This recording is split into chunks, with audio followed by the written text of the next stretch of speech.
என்ன ஒரு வாழ்க்கையில குடும்பம், மனைவி, பிள்ளைகள் இதெல்லாம் எவ்வளவு இன்பத்தை தரக்கூடியது என்பதை அனுபவிப்பவர்களுக்கு தான் புரியும். அன்னைக்கு 10 குழந்தைகளை ஒரு தாய் தந்தை காப்பாற்றினார்கள். 10 குழந்தைகள் சேர்ந்து ஒரு தாய் தந்தையை காப்பாற்றுவதில்லை. ஒரு முட்டை இருக்குல்ல, அந்த முட்டை தானாக உடைந்து வெளியே குஞ்சு வந்தால் அது ஜனனம், நாம் உடைத்தால் மரணம். இதுதான் வேறுபாடு. எல்லா நாடுகளும் வரைபடத்தில் இருக்கிறது, தமிழ்நாடு மட்டும் திரைப்படத்தில் இருக்கிறது. 1 மணி நேரம் ஒரு ஆள் பேசுறாருன்னா அந்த 1 மணி நேரத்தில் ஒரு செய்தி கிடைச்சா அது பேச்சே கிடையாது. 1 நிமிஷம் பேசுனா 10 செய்தி கிடைச்சா அதுதான் பேச்சு. அதுதான் அவருடைய பேச்சு. நினைச்சு வச்சுக்கோங்க.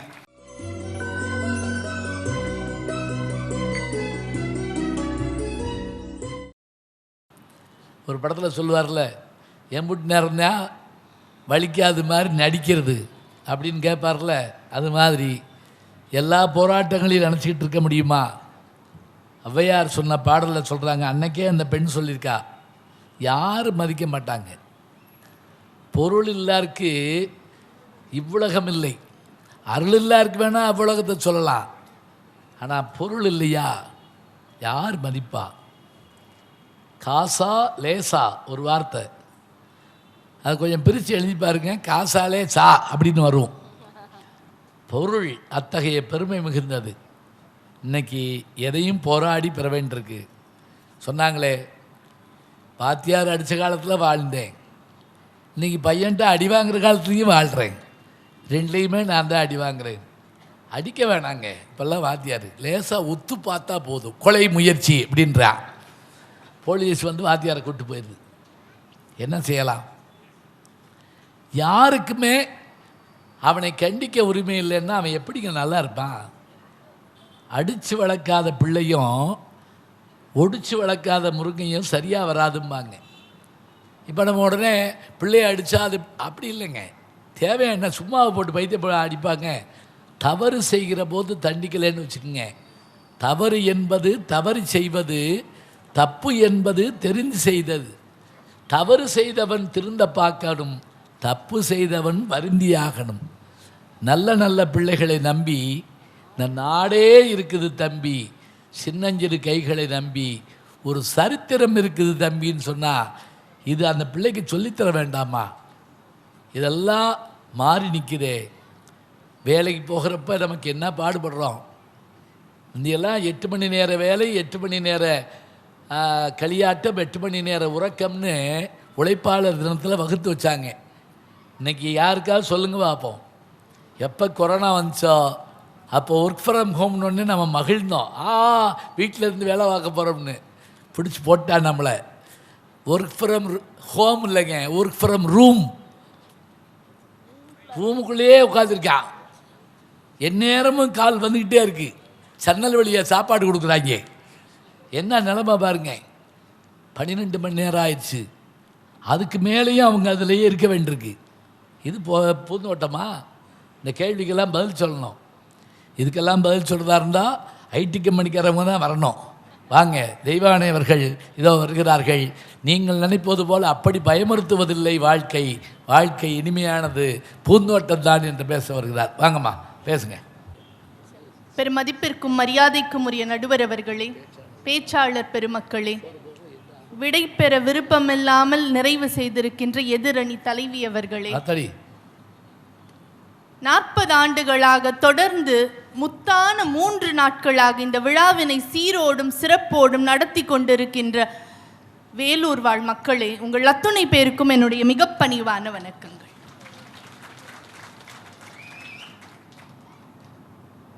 நடுவர் அவர்களே, தினமும் காலையில் எந்திரிச்சோடனே ஒரு நியூஸ் பேப்பர் படித்த மாதிரி இருந்தது அவங்க பேசிட்டு போனோம். அப்படி கண்ணு கலங்கிருச்சு. செய்தி சொல்லுவாங்கன்னு பார்த்தா மனுஷனை பீதியிலே வச்சிருக்கிறது. ஆனால் நீங்கள் அவங்க எப்படி வந்து பேசினாங்கன்னு பார்க்கணும். தகன்னு ஒரு புடவை, ஃபுல்லாக நகை, முகம் முழுக்க பிரகாசம், சந்தோஷமாக இருக்காங்க. பேசுறது மட்டும்தான் போராட்டமாக இருக்கு. அவங்கள விடுங்களே, இந்த அவையே எடுத்துக்கோங்களே. வாழ்க்கை உண்மையிலேயே ஒரு போராட்டமாக இருக்கிறது என்றால் எத்தனை மக்கள் இன்று கூடியிருந்து கேட்பார்களா? இல்லை இத்தனை பேர் இங்கே உட்கார்ந்து பேசுவாங்களா? அப்ப வாழ்க்கை என்பது ஒரு பூந்தோட்டமாக இருக்கின்ற காரணத்தினாலே தான் இலக்கியத்திற்கும் தமிழுக்கும் நம்மால் நேரம் ஒதுக்க முடிகின்றது. நடுவர் அவர்களே ரொம்ப அவங்க குரலை உயர்த்தி உயர்த்தி பேசினாங்க. உண்மையை மறைக்கணும்னு நினைக்கிறவங்க எப்பயுமே அப்படித்தான் பேசுவாங்க. நீங்க நல்லா பாருங்க, அவங்க பேச்சுல எவ்வளவு முரண் இருந்தது. அவங்க அந்த ஆசிரியரா இருக்கும்போது அவங்க அப்பா எப்படி விட்டாங்களா, ஸ்கூலுக்கு போய் விடும்போது தோலை உரிச்சு நீங்க அனுப்புங்க, உப்பு காரம் நான் தடவிக்கிறேன்னு சொல்லுவாங்க.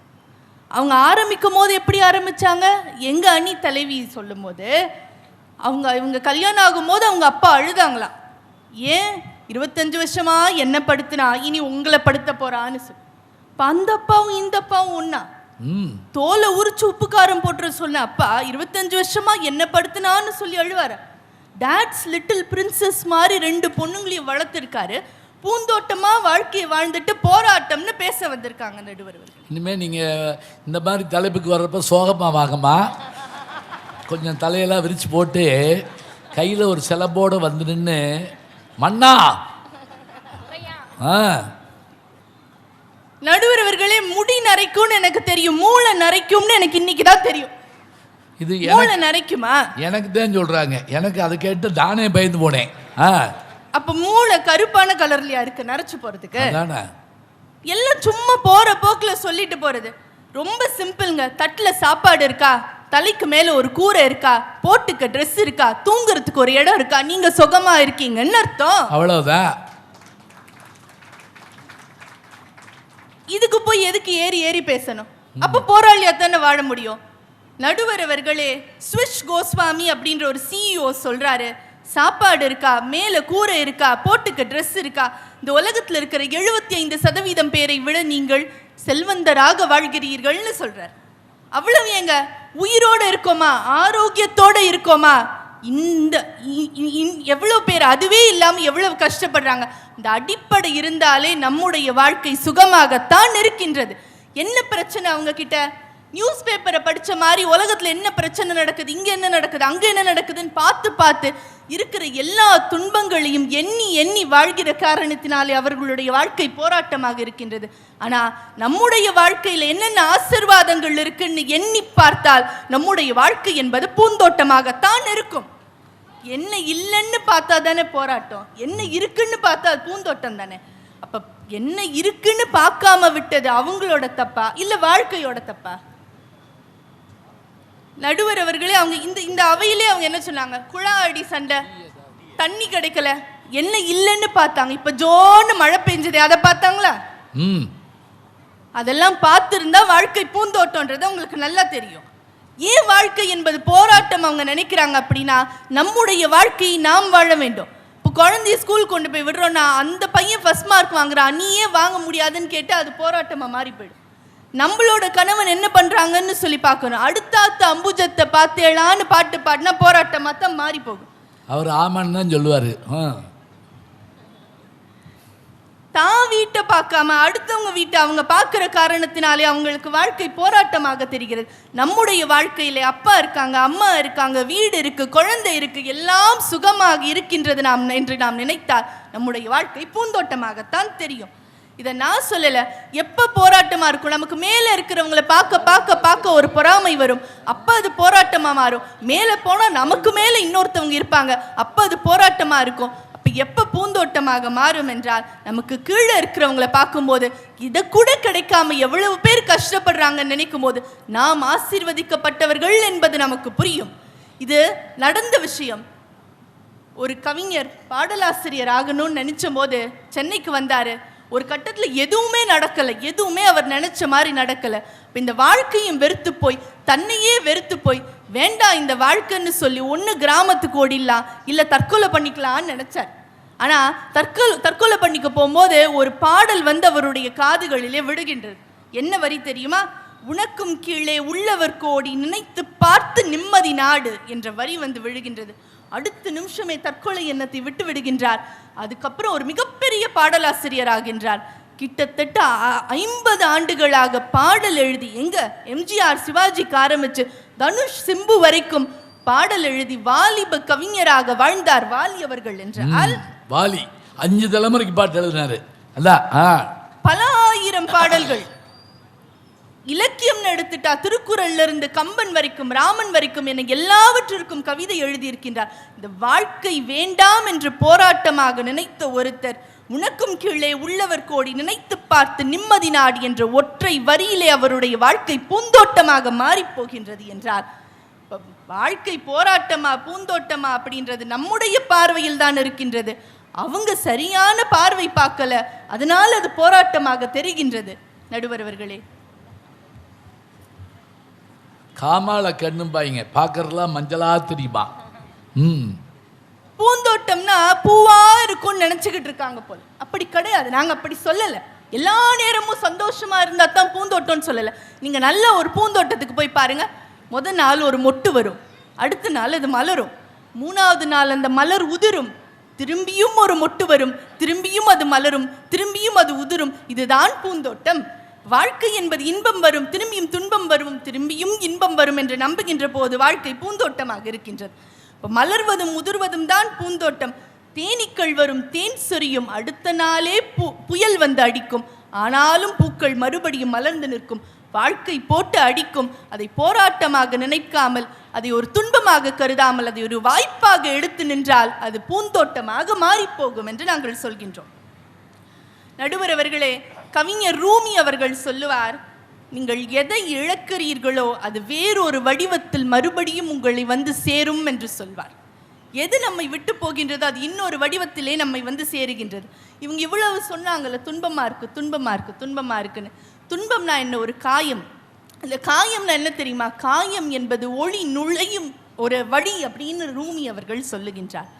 இன்னும் சொல்ல போனால், மண்டியிட்டு மண்ணை முத்தமிட 1000 வழிகள் உண்டு, மீண்டும் வீட்டிற்கு செல்ல 1000 வழிகள் உண்டு என்று கவிஞர் சொல்கின்றார். அப்ப எது வழின்னு பார்க்காம எது தடைன்னு பார்த்தா தான் அது வந்து போராட்டமாக தெரிகின்றது. நிறைய சொன்னாங்க பணம் கொடுத்து தான் வேலை வாங்கணும்னு சொல்லிட்டு. அப்படியா? இன்னைக்கு ஐடி கம்பெனியில் எவ்வளோ பேர் வேலை பார்க்குறாங்க? பணம் கொடுத்தா வேலை வாங்க. அது மட்டும் இல்லை, கல்லூரியில் சேர்க்குறப்ப முந்தி வந்து இவன் பாஸ் பண்ணுவானான்னு கேட்பாங்க. இப்போ அப்படி இல்லை, இங்கே படித்தா வேலை கிடைக்குமா அப்படின்னு முதல்ல கேட்குறாங்க. அப்போ வேலை கிடைக்குதுன்னா, நான் பார்த்தேங்க பிளேஸ்மெண்ட் விழாவுக்கு என்னை கூப்பிட்டுருந்தாங்க. ஒரு பெண்ணுக்கு 13 கம்பெனி வேலை கொடுத்துருக்கு. 13 கம்பெனி. இந்த பக்கம் ஒரு பையன் 12 அரியர்ஸ் வச்சு உட்காந்துருக்கான். அதே சிலபஸ், அதே வாத்தியார். எப்படி மாறிச்சு? 13 தண்ணீர் கொடுங்க. 13 இடங்களில் வேலை கிடைக்கிறப்ப நான் அந்த பொண்ணுகிட்ட அந்த சர்டிஃபிகேட் கொடுத்துக்கிட்டே கேட்குறேன், இதில் எதுலம்மா சேருவேன்னு கேட்டேன். அது தயங்காமல் சொல்லுதுங்க, இது 13 நான் சேர மாட்டேன், இதெல்லாம் சாதாரண சம்பளம். எனக்கு நான் சில குறிக்கோள் வச்சுருக்கேன், அங்கே போவேன். அதுதான் பாருங்க, அவர்கள் தீர்மானிக்கிறார்கள். வேலை கிடைக்கலன்னு நாங்கள் ஏன் அழுகணும்?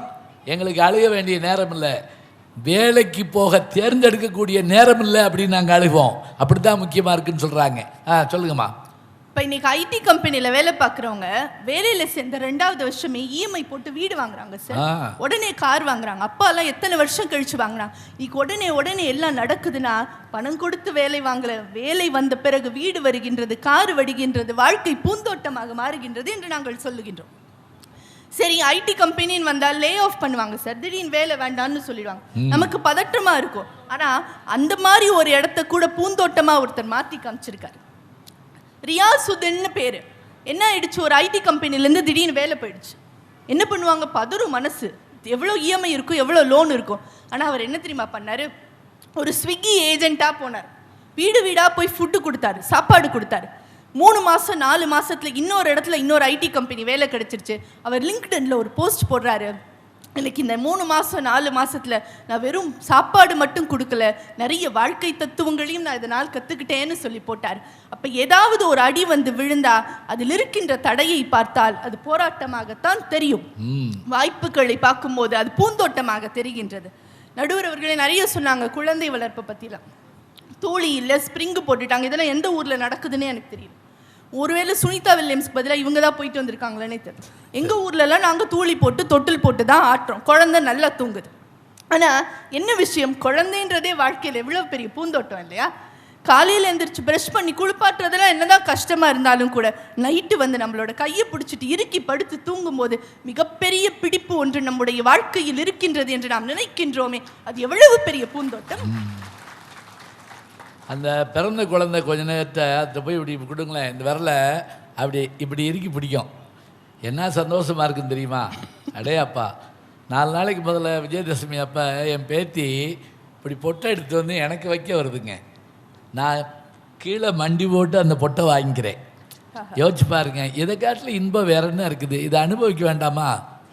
ஓ வயசு என்ன, ஏன் வயசு என்ன அப்படி நான் கத்த முடியுமா? எப்படி இருக்கும் அந்த இடத்துல? கிடைக்குமா? எவ்வளோ தமிழ் படிக்கிறோம், ஏதாவது ஒரு வார்த்தை, தமிழ் ஆசிரியர்கள் நிறைய பேர் இருக்காங்க, ஒரு வார்த்தை தப்பா போனா எவ்வளவு பிழை திருத்துவாங்க. ஆனா அவங்களே வீட்டுக்கு போனா அம்மா டண்டுடுச்சு அப்படின்னு சொல்ற அந்த மழலை குரல் கேட்கும் போது இருக்கின்ற இன்பம் இருக்கின்றதே, அதை விட வாழ்க்கையில் என்ன பூந்தோட்டம் இருக்க முடியும்?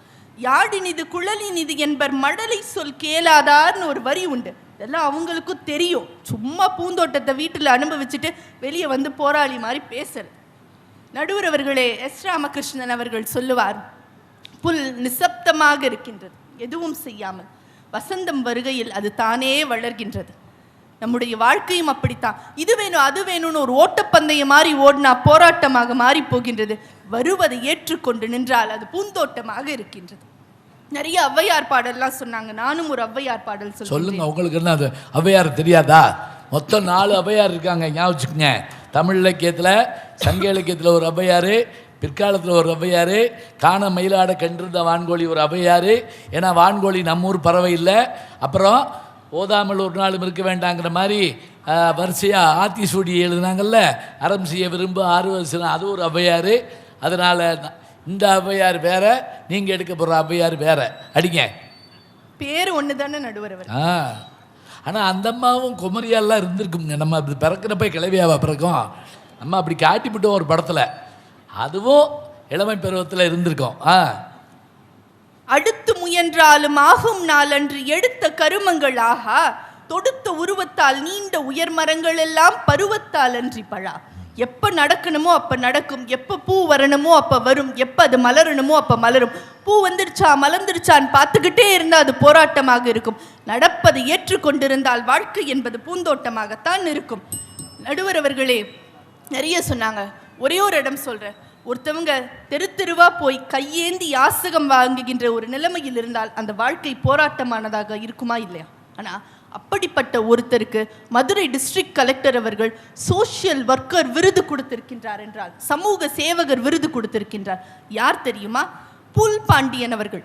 கிட்டத்தட்ட எத்தனையோ லட்சம் ரூபாயை இந்த அரசு நிதிக்காக அவர் யாசகம் பெற்றே கொடுத்திருக்கின்றார் என்றால், இப்ப போன வருஷம் கூட 10,000 ரூபாய் அவர்கள் முதலமைச்சரனுடைய அவசர நிதிக்காக கொடுத்திருக்கின்றார். கவர்மெண்ட் ஸ்கூல் ஸ்டூடெண்ட்ஸ்க்காக, அந்த கொரோனாக்கு அப்புறம் கவர்மெண்ட் ஸ்கூல் ஸ்டூடெண்ட்ஸ்க்காக 80,000 ரூபாயை கொடுத்திருக்கின்றார். எப்படி கொடுத்திருக்கின்றார்? தெருவாக போய் யாசகம் வாங்கியே கொடுத்திருக்கின்றார். ஏன் நீங்க இப்படி யாசகம் வாங்குறத கொடுக்குறீங்க அப்படின்னு கேட்டபோது, நான் ஒரு கட்டத்துக்கு மேலே தான் உணர்ந்தேன், எனக்கு இங்கே இருக்கிற காசு போதும், அதனால மீதியை நான் கொடுக்க ஆரம்பிச்சேன்னு சொன்னேன். இப்போ போராட்டத்திலே இருக்கின்ற இவங்க எதை போராட்டம்னு சொல்லுவாங்களோ அந்த மாதிரி ஒரு இடத்துல இருக்கக்கூடியவர் கூட அடுத்தவர் வாழ்க்கையை பூந்தோட்டமாக மாற்றுகின்றார் என்றால், உண்மையிலேயே வாழ்க்கை என்பது போராட்டம் அல்ல, அது பூந்தோட்டம் தான். அதனால தான் பாரதி பாடினான், காக்கை சிறகினிலே நந்தலாலா, நின்றன் கரிய நிறம் தோன்றுதடா நந்தலாலா, பார்க்கும் மரங்கள் எல்லாம் நந்தலாலா, நின்றன் பச்சை நிறம் தோன்றுதடா நந்தலாலா, கேட்கும் ஒளியிலெல்லாம் நந்தலாலா, நின்றன் கீதம் இசைக்குதடா நந்தலாலா. இதுவரைக்கும் எல்லாம் சந்தோஷம் சுகம். கடைசி ஒரு வரி போட்டான், தீக்குள் விரலை வைத்தால் நந்தலாலா, நின்னை தீண்டும் இன்பம் தோன்றுதடா நந்தலாலா என்றான். தீ சுடும், சுடுகின்ற தீயை கூட இன்பமாக எண்ணி பாரதி பாடுகின்றான் என்றால், இன்பமும் சரி துன்பமும் சரி மாறி மாறி வரும். அந்த துன்பத்தை கூட இன்பமாக உயர்த்தி பார்த்தவர்கள் தான் இந்த பூமியிலே பெரியவர்களாக இருந்திருக்கின்றார்கள். துன்பம் வரும் வேலை கூட அவர்களுக்கு வாழ்க்கை பூந்தோட்டமாகத்தான் தெரிந்திருக்கின்றது. அப்ப நாம் இன்பத்திலே தான் இருக்கின்றோம். இதை போயே நீங்க போராட்டம்னு பேசுறீங்கன்னு தான் புரியல. எனவே நடுவர் அவர்களே, நான் இப்படி சொல்லி நிறைவு செய்கின்றேன். நம் வாழ்க்கையை நாம் வாழ்ந்தால் நமக்கு பூந்தோட்டமாக இருக்கும். அடுத்தவர் வாழ்க்கையை நாம் வாழ நினைத்தால் தான் நமக்கு போராட்டமாக இருக்கும். எனவே இவங்க நல்லா கண்ணை திறந்து வாழ்க்கையை பார்க்கணும், அப்ப அது பூந்தோட்டமா தெரியும். அப்படியும் தெரியலனா அவங்க நல்ல கண்டக்டரா பார்க்கணும்னு சொல்லி நல்ல வாய்ப்பிற்கு நிறைவு கூறி நன்றி கூறி விடைபெறுகிறேன். நன்றி. அருமை. அவர்கள் தமிழ் துறையை சாராதவர்கள் தான். ஆனாலும் கூட தான் பணிபுரிகிற அந்த ஐடி துறையை சேர்ந்தபடி அதற்கேற்ற செய்திகளை எடுத்து அழகாக சொல்கிறாங்க. நீங்கள் வேலை கிடைக்கலன்னு சொன்னதில் ஒரு காலம், ஒரு ஆளுக்கு 10 வேலை வருதுங்கிறது இந்த காலம். வேலையை தேர்ந்தெடுக்கிற இடத்துல நாங்கள் இருக்கிறோம். அதுதான் காலத்தினுடைய மாற்றம். அப்பா பார்த்து இந்த படிப்பு படின்னு சொல்லுவார் ஒரு காலம். பையன் பார்த்து ஒரு படிப்பை சொல்கிறான், எப்பா இந்த படிப்பு படித்தா தான் வேலை கிடைக்கும், நீங்கள் சொல்கிற படிப்பு பற்றி கவலை இல்லை, நான் தேர்ந்தெடுக்கிறேன், கவலைப்படாதீங்க. அதுக்கு என்ன உதாரணம் தெரியுமா? அவங்க துறையிலேயே சொல்லலாம். அமெரிக்காவில் ஒரு பையனை பொறியியல் கல்லூரியில் ஹார்வர்ட் பல்கலைக்கழகத்தில் சேர்த்து விடுறாங்க. அந்த பையன் அதை கம்ப்ளீட் பண்ணலங்க, முடிக்கலை. நடுவழியில் விட்டுட்டு அம்மாட்ட போய் சொன்னால், நான் ஒரு பிஸ்னஸ் பண்ண போகிறேன், நான் சம்பாதிக்க போகிறேன், சம்பளம் வாங்குகிற இடத்துல இருக்க மாட்டேன், கொடுக்குற இடத்துல இருப்பேன் அப்படின்னா. அம்மாவுக்கு திருப்பி வந்துச்சேலே வீரவாசலம்லாம் பேசுகிறா போடா அப்படின்னாங்க. போனாங்க.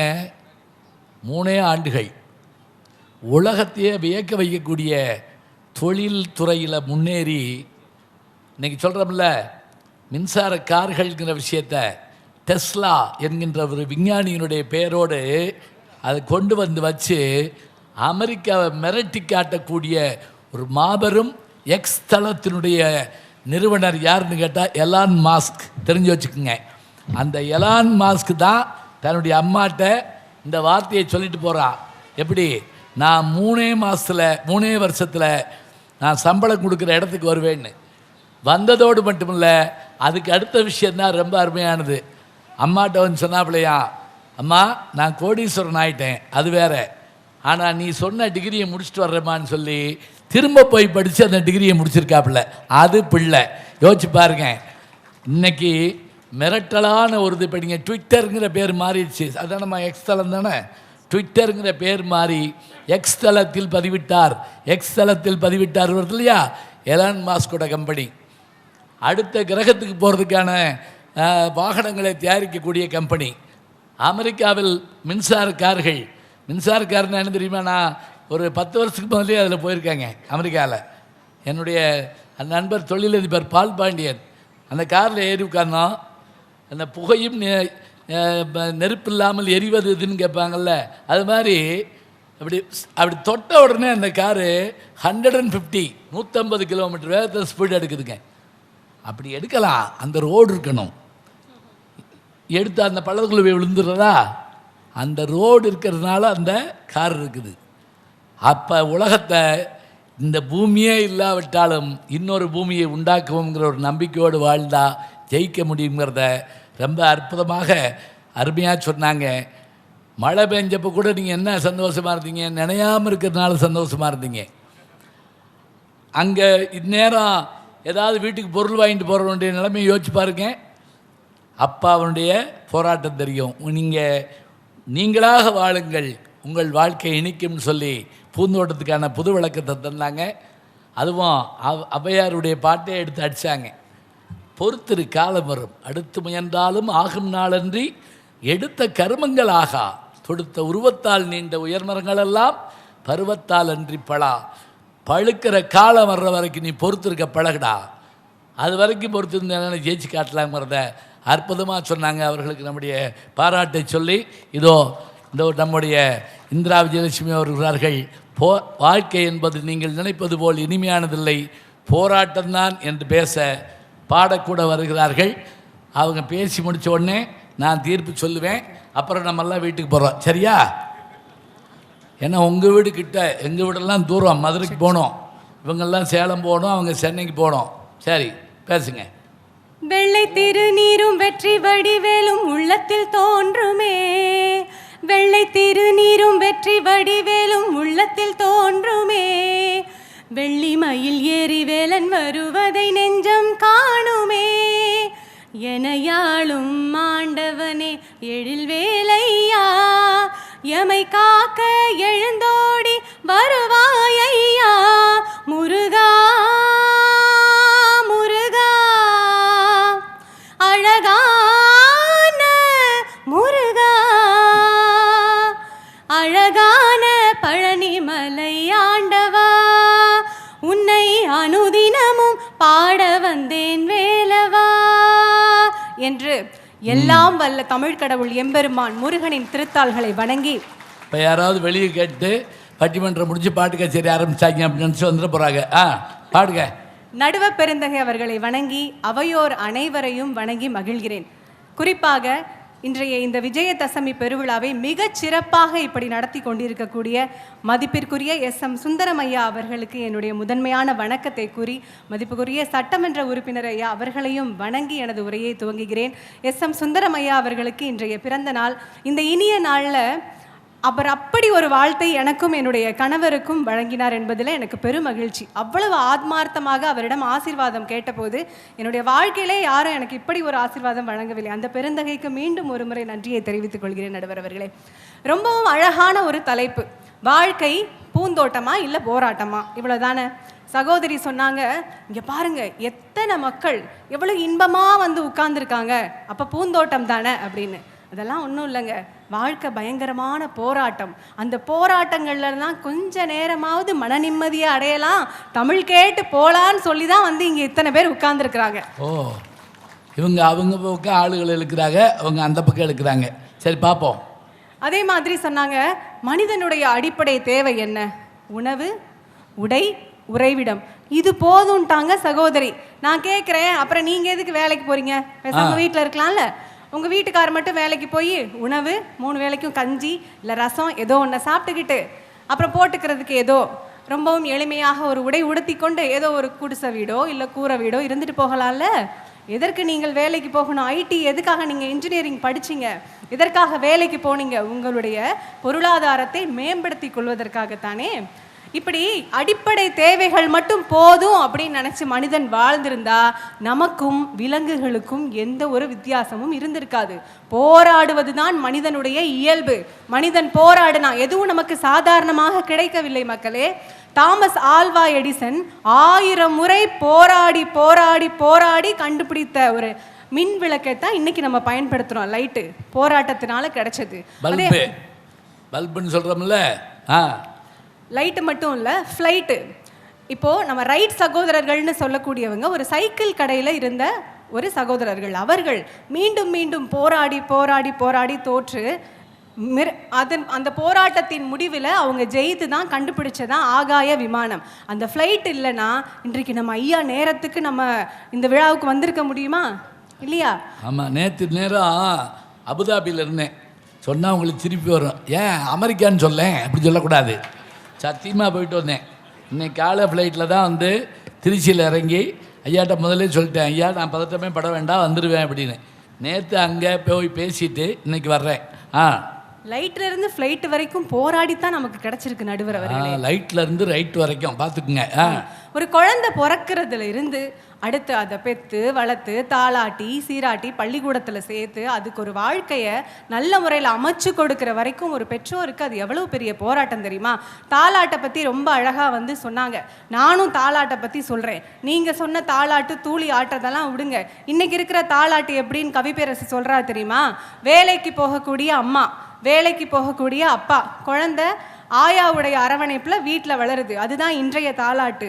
9 மணி ஆனால் உன் அப்பா சொந்தமில்லை, 9:30க்கு உன் அம்மாவும் சொந்தமில்லை, அலுவலகம் விட்டு அம்மா வரும் வரைக்கும் கேசட்டில் தாளாட்டு கேட்டபடி கண்ணுறங்கு அப்படிங்கிறாங்க.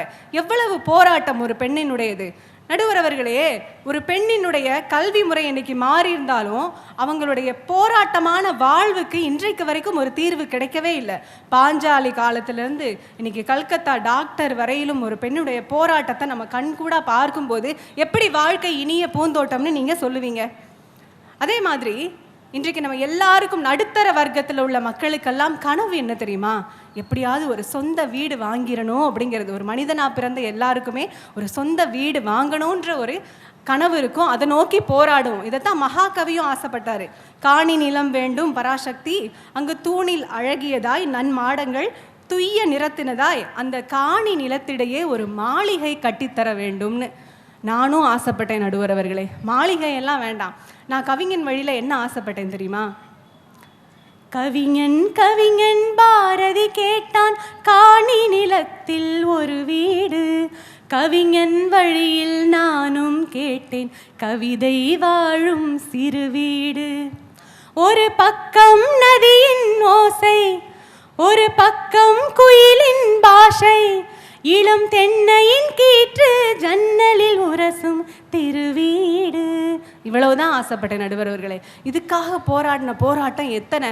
வேலைக்கு போன உடனே சொந்தக்காரங்க ஒரு பக்கம் இன்னும் வீடு வாங்கலையான்னு சொல்லி அப்பார்ட்மெண்ட்டில் ஒரு வீடை வாங்க வச்சுவிட்டாங்க எங்களை நடுவர் அவர்களே. போனதுக்கப்புறம் தான் தெரியுது, மேலேயும் நமக்கு சொந்தம் இல்லை, கீழேயும் நமக்கு சொந்தம் இல்லை, இந்த பக்கம் சுவரும் சொந்தம் இல்லை, அந்த பக்கம் சுவரும் சொந்தம் இல்லை நடுவர் அவர்களே. எவ்வளவு கஷ்டம் பாருங்க ஒரு மனுஷனுக்கு. அப்பார்ட்மெண்ட்டில் எதுவுமே செஞ்சிட முடியாது. இங்கிட்ட ஆணி அடித்தா அங்கிட்டு இருந்து வந்துடுவான், இங்கிட்ட ஆணி அடித்தா இவன் வந்துடுவான், மேலே எவனாவது குதிச்சா நம்ம மேலே விழுந்துடுவான், நம்ம ஓங்கி குத்துனா கீழே இருந்து வைவாங்க. நம்ம யாருக்கு தான் வாடகை கொடுக்குறோம்? அந்த காற்றுக்கு தான் வாடகை கொடுக்குறோம்னு நினைக்கிறேன்.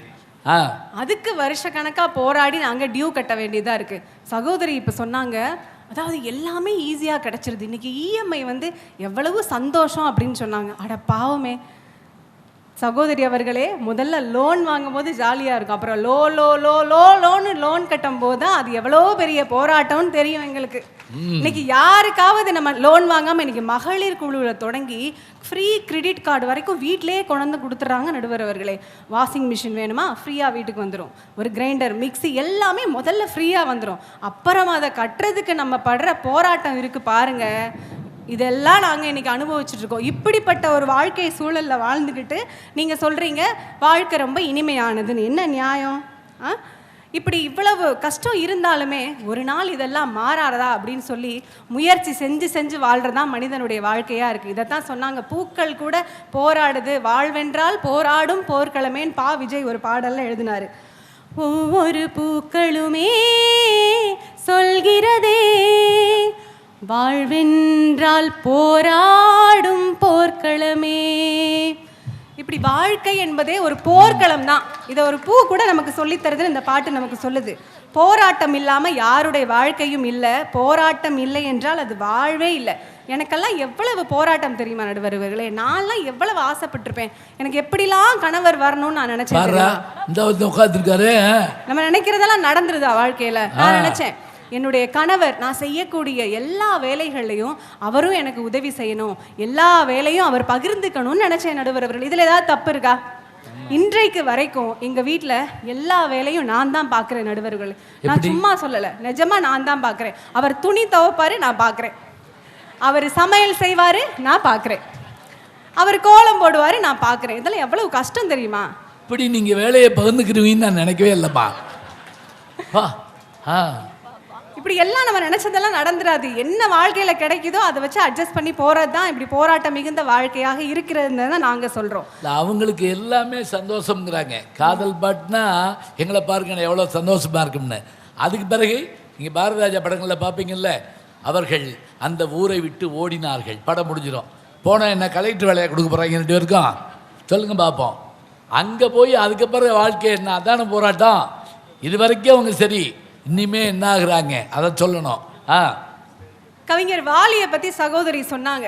அவர் ஊருக்கு போகலான்னு முடிவு பண்ணாராம். உடனே ஒரு பாட்டை கேட்டாராம் சகோதரி. அதற்கு முன்னால் அவர் போராடின போராட்டம் என்னன்னு உங்களுக்கு தெரியுமா?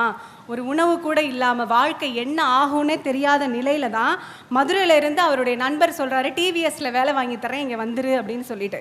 அப்போ தான் பிபி ஸ்ரீனிவாஸ் அவர்கள் அவர் தங்கியிருந்த அறைக்கு வரும்போது நடந்த சம்பவத்தை தான் தோழி அழகா சொன்னாங்க. நடுவர் அவர்களே, இந்த இடத்துல எனக்கு ஒரு வருத்தம் உங்க மேல. ஆமா, சிங்கப்பெண் ஒரு டீ குடிச்சேன், அதுக்கு என்ன வருத்தம்? இல்ல, சிங்கப்பெண் ஷூட்டிங்க்கு போயிட்டு வர்றீங்க ஐயா, அடுத்து என்ன சீன் அப்படின்னு கேட்டா நீங்க சொன்னதே கிடையாது ஒரு நாள் கூட. ஆமா, ஆனந்தி கல்யாணம் எப்ப? இதுதான் முக்கியம். சொல்லவே மாட்டேங்கிறீங்க. ஆனா வாலி கேட்டிருக்காரு நண்பர்கிட்ட, இன்னைக்கு என்ன ரெக்கார்டிங் போச்சு, என்ன பாடுனன்னு கேட்டப்ப அவர் பாடி காமிச்சிருக்காரு. நடுவர் அவர்களே, நீங்க மட்டும்தான் இப்படி இருக்கிறீங்க. பிபி ஸ்ரீனிவாஸ் பாடி காமிச்சிருக்கிறார் பாருங்க வாலிக்கு. என்ன பாடினார் தெரியுமா? வாழ் நடுக்கமா. இந்த பாடல்ல கூட எவ்வளவு அழகா சொல்றாங்க, தைரியமா இரு, போராடு, அப்படி இருந்தீங்கன்னா வாழ்க்கையில அமைதி கிடைக்கும் தான் சொன்னாரே தவிர வாழ்க்கை பூந்தோட்டம்னு அவர் சொல்லவே இல்லை. வாழ்க்கை அப்படிதான் இருக்கும், போராடுன்னு சொன்னாங்க. இந்த இடத்துல என் கூட சேர்ந்து பாடிய ஒரு 50 பேருக்கும் ஒரு நல்ல கைதட்டல் கொடுங்களேன். இதுலயும் குறிப்பா பெண்கள் பாடுறாங்க, ரொம்ப சந்தோஷம். என் கூட சேர்ந்து பாடின சகோதர இந்த பாட்டு கஷ்டங்க. ஏன் தெரியுங்களா? பிபிஎஸ்னுடைய குரல் அந்த சுதி கட்ட வேற, இவங்களுடைய அந்த குரல் கட்ட வேற. அதுக்கு ஏத்தாப்புல பாடுறது சாதாரணம் இல்லை. உச்சத்தில் எடுக்கிற போது பிசில் அடிச்சிடும் அப்படின்ட்டுருவாங்க சில பேர். உயிரே போகிற மாதிரி இருக்கும் நமக்கு. அந்த இடத்துல பேலன்ஸ் பண்ணி பாடுறது அவ்வளோ கஷ்டம். சில இடத்துல அதனால தான் முயற்சி பண்ணாதீங்கன்னு சொல்லிடுவோம். ஆனால் அதை அவங்களுக்கு ஏற்றபடியாக கொண்டாந்தாங்க பாருங்க பாட்டுடைய வரி. அதுதான் நம்மளை ரசிக்க வச்சது, எல்லாரையும் பாட வச்சது. அதுதான் அதனுடைய சிறப்பு. சொல்லுங்கம்மா. நடுவர் அவர்களே, இன்றைக்கு நம்ம வீட்டில இருந்து காலை வெளியில எடுத்து வச்சு போயிட்டு உள்ள வர்றதுக்குள்ள எவ்வளவு போராட்டங்களை சந்திக்க வேண்டியது இருக்கு. ஒரு பயணம்ங்கிறது அவ்வளவு கடினமான விஷயமா இருக்கு. இன்றைக்கு திடீர்னு நான் திரும்பி போற பஸ் கேன்சல் ஆயிடுச்சுன்னு மெசேஜ் வருது. சொல்லுங்க, அப்போ எவ்வளவு அந்த இடத்துல நமக்கு ஸ்ட்ரெஸ் ஆகும். திரும்ப அதுக்கு உண்டான செயலை செய்யறதுக்கு ஒரு போராட்டம். சமீபத்தில் எங்கள் ஊரில் திருச்சி விமான நிலையத்தில் ஒரு சம்பவம் நடந்தது, எல்லாருக்குமே தெரியும். ஃப்ளைட்டு டேக் ஆஃப் ஆயிடுச்சு நடுவர் அவர்களே, ஆனால் சக்கரம் உள்ளே போகலை. எப்படி இருந்திருக்கும் அதில் பயணம் செய்த பயணிகளுடைய மனநிலையை யோசிச்சு பாருங்க. 2 விமானிகள், 6 பணிப்பெண்கள், 141 பயணிகளுடன் அங்கிருந்து கிளம்பிய விமானமானது அதனுடைய தொழில்நுட்ப கோளாறு காரணமாக அந்த விமானி என்ன பண்ணார், அங்கேயே ஒரு 15 முறை அந்த திருச்சி, புதுக்கோட்டை, அதை சுற்றியுள்ள பகுதிகளில் சுற்றிக்கிட்டே இருந்து அந்த பெட்ரோல் தீர்ற வரைக்கும் அவ்வாறு செய்து அதுக்கப்புறம் மீண்டும் தரையிறக்கி அந்த பயணிகளை பத்திரமாக உயிரோடு மீட்டார்கள். அது வரைக்கும் அவங்க மனநிலை எப்படி இருந்திருக்கும் நம்ம நினைச்சு பார்ப்போமா? ஒரு ஃப்ளைட்டில் போகிறோம் அப்படின்னா சந்தோஷமானது. ஆனால் நேற்று இதை சொல்லியிருந்தா நான் போயிருக்க மாட்டேன். இப்படி தான் ஒரு நாள் அமிதாப் பச்சன் இருக்கார் இல்லையா, நம்ம எல்லாருக்கும் தெரியும், ஹிந்தி நடிகர். அவர் ஒரு விமானத்தில் கூட வேட்டையனில் வருவார்ல, பார்த்துருப்பீங்க. அவர் விமானத்தில் பயணம் செஞ்சு போகும்போது அவருக்கு பக்கத்தில் உட்கார்ந்துருந்த நபர் அவரை கண்டுக்கவே இல்லையா. என்னடா இது, நம்ம எவ்வளோ பெரிய நடிகர், இவர் யாரா, இவர் நம்மளை யாருன்னே தெரியலையே அப்படின்னு சொல்லிட்டு இவருக்கு மனசுக்குள்ளே ஒரு குறுகுறுப்பு. ஏன்னா எல்லாருமே இப்போ ஓடி வந்து நம்மக்கிட்ட பேசும்போது நம்ம பெருசாக எடுத்துக்க மாட்டோம். ஆனால் ஒருத்தர் நம்மளை கவனிக்கவே இல்லை அப்படின்னா நம்ம கவனிப்போம் இல்லையா. அந்த மாதிரி இவர் பார்த்துக்கிட்டே இருந்துட்டு விமானம் தரை இறங்கினதுக்கப்புறம் தன்னை அறிமுகப்படுத்தினாராம். Sir, my name is Amitabh Bachchan அப்படின்னு சொல்லி. நீங்கள் யார் அப்படின்னும் போது, ஓ அப்படியா, சாரி சார், நான் என்னோட பேர் ரத்தன் டாட்டா அப்படின்னு சொன்னாராம். அவர் சமீபத்தில் மறைஞ்சார் இல்லையா, இந்தியாவை உலகுக்கு அடையாளம் காட்டிய தொழிலதிபர்கள் தந்தை என்று போற்றப்படுகின்ற ஜேஆர்டி டாட்டாவுடைய கொள்ளு பேரங்க ரத்தன் டாட்டா. நடுவர் அவர்களே, அவ்வளவு பெரிய ஒரு தொழிலதிபர், அவருக்கு திரைப்படம்னா என்னன்னு தெரியல. ஆக கேளிக்கைகள் எதிலுமே ஈடுபடாமல் வாழ்வு முழுவதும் போராடி போராடி போராடி போராடி தன்னுடைய நிறுவனத்தை இந்த அளவுக்கு அவர் உயர்த்தியதால் தான் இன்றைக்கு இவ்வளவு பெரிய நிலையை அவர் அடைந்திருக்கிறார் என்பதை நாம் மறுக்கவே முடியாது இல்லையா. அதே மாதிரி இப்போ திரைப்படத்துறைன்னு எடுத்துக்குவோம், அது கேளிக்கை துறை தான். அதில் இல்லாத போராட்டமா? ஒரு படம் ரிலீஸ் ஆகிறதுக்கு என்ன பாடுபட வேண்டியது இருக்குது தெரியுமா? எத்தனையோ பேர் அதில் பங்கேற்கிறாங்க. ஒரு லைட்மேன்லேருந்து உச்சபட்சமாக இருக்கக்கூடிய இயக்குனர் வரையிலும் ஒரு படத்தை வெளியில் கொண்டு வரதுங்கிறது சாதாரணமான விஷயம் இல்லை. ஐயா அந்த துறையில் இருக்கிறதுனால உங்களுக்கும் அதை பற்றி நிறைய விஷயங்கள் தெரியும். நம்ம கேளிக்கையாக ஒரு விஷயத்தை பார்க்குறோம், ஆனால் அது அவ்வளவு சாதாரணமான விஷயம் இல்லை. எல்லாத்திலும் போராட்டம் இருக்கிறது அப்படிங்கிறது தான் எங்களுடைய கருத்து. ஒரு பாடல், அந்த பாடல் நம்ம தலைப்புக்கு ரொம்ப பொருத்தமான, கிட்டத்தட்ட தலைப்புடைய தீர்ப்பே அந்த பாடலில் இருக்குன்னா பார்த்துக்கங்களேன். அப்போ சொல்லுங்களேன், நான் எழுதிடுறேன். அந்த பாட்டு வெளிவரதுக்கு அவ்வளவு போராட்டம் நடந்துச்சான். அந்த பாட்டு என்ன பாட்டு தெரியுமா? சில நாள் இருந்தேன் கருவறையில், பல நாள் இருந்தேன் சிறையறையில், அம்மா என்னை ஈன்றது அமாவாசையா, அதனால் பிறந்தது தொல்லையடா, ஆனால் என் மனம் வெள்ளையடா, பட்ட பாடு யாவுமே பாடந்தானடா, ஒரு பூந்தோட்டமா வாழ்க்கை, போராட்டமே வாழ்க்கை. குறிச்சுக்கிட்டீங்களா? ஆமாம், வேற வேலை எனக்கு.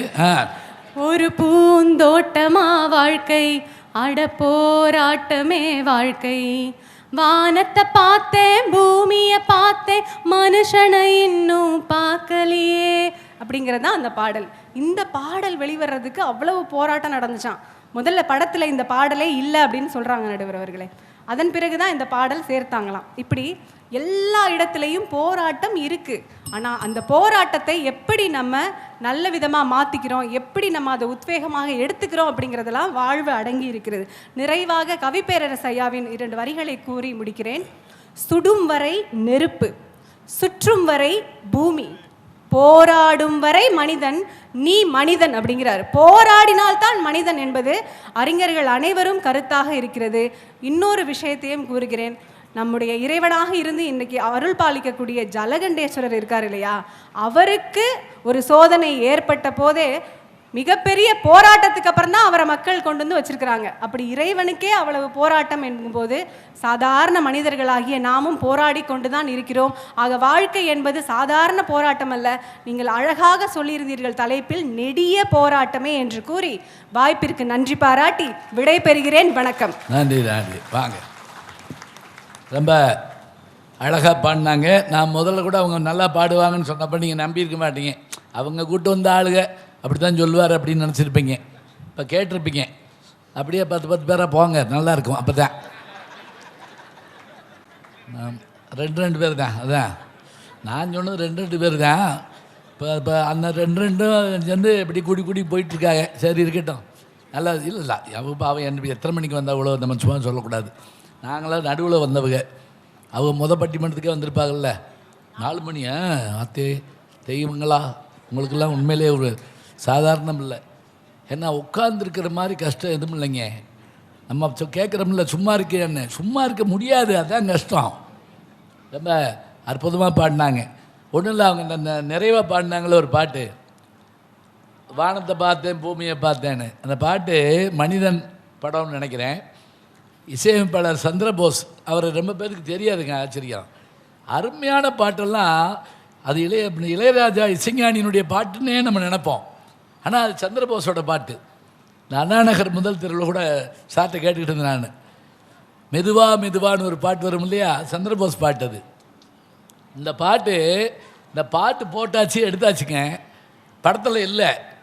ஒரு நாள் ரஜினி உட்காந்து அந்த ஏவிஎம் ஸ்டுடியோவில் ஷூட்டிங் இடைவெளியில் சாப்பிட்டுட்டு இருக்காதுன்னு பாட்டு கேட்டிருக்கு. இது என்ன அருமையான பாட்டாக இருக்குது, என்ன படம்னு. ஏங்க நீங்கள் நடிக்கிற படத்துக்காக போட்டு பாட்டுத்தாங்க, படத்தில் கிடையாதுங்க அப்படின்னு இருக்காங்க. யார் சொன்னா படத்தில் கிடையாதுன்னு? ஏன் இப்படி இந்த பாட்டை விட்டுட்டாங்க? உடனே போய் என்ன பண்ணிட்டாரா, ஏவிஎம் நிறுவனத்தார்கிட்ட சரவணன்கிட்ட போய், சார் இந்த பாட்டு ரொம்ப ஹிட் ஆகும், இது போடுங்களேன். வைரமுத்து எழுதிட்டாரு, சந்திரபோஸ் இசையமைச்சிட்டாரு, எஸ்பிபி பாடிட்டாரு. அந்த பாட்டை சேர்க்கலை. அப்புறம் ரஜினி போய் என்ன செஞ்சுருக்காரு, இது இருந்தால் நல்லா இருக்குங்க, இந்த கதைக்கேற்ற பாட்டாக இருக்குது சொன்ன உடனே சரின்னு சொல்லிட்டு ஒத்துக்கிட்டு சேர்த்துக்கிட்டாங்க. அப்படி சேர்த்த பாட்டு, அந்த பாட்டே போராடித்தான் உள்ளே வந்திருக்கு. இது பரவாயில்லைங்க. இது இதே மாதிரி நடந்துச்சு. படகோட்டி படத்தில் எம்ஜிஆர் இடைவேளையப்போ வாலியை கூப்பிட்டு, கவிஞரே நீங்கள் இந்த படத்துக்கு வர்றதுக்கு முதல்ல வேறு பாட்டில் எழுதியிருக்கீங்களான்னு. ஐயோ பக்கமாக எழுதி 2 குயர் நோட்டு வச்சுருக்கேன்னு இருக்காரு. எங்கே கொண்டாங்க பார்ப்போம்னு வாங்கி பார்த்தாரு. ஒரு பாட்டை பார்த்து இது நல்லா இருக்கே அப்படின்னாரு எம்ஜிஆர். நல்லா இருக்கா, இந்த பாட்டை கொண்டு போய் ஒரு மியூசிக் டைரக்டரை காட்டினேன், இப்போயே உன் சொந்த ஊருக்கு வண்டி ஏறின்னு நான் சொல்லிவிட்டாரு. நான் அதனால் யார்கிட்டையும் கேட்டுறதில்ல. எம்ஜிஆர் பார்த்தாரு, இந்த பாட்டை இந்த படத்தில் வைக்கிறோம். கூப்பிட்டு டைரக்டரை. எம்ஜிஆர் சொன்னால் மறுப்பே கிடையாது. அவர் வந்தார், இந்த பாட்டை வைங்க. இல்லைங்க இதில் எங்கன பாட்டை வைக்கிறது? ஏங்க பாட்டு வைக்கிறதுக்கு என்னங்க, வைக்கலாமுங்க, வைங்க, இந்த பாட்டு ஜெயிக்கும். சொன்னபடி 10 வருஷமாக நோட்டில் இருந்த பாட்டுங்க.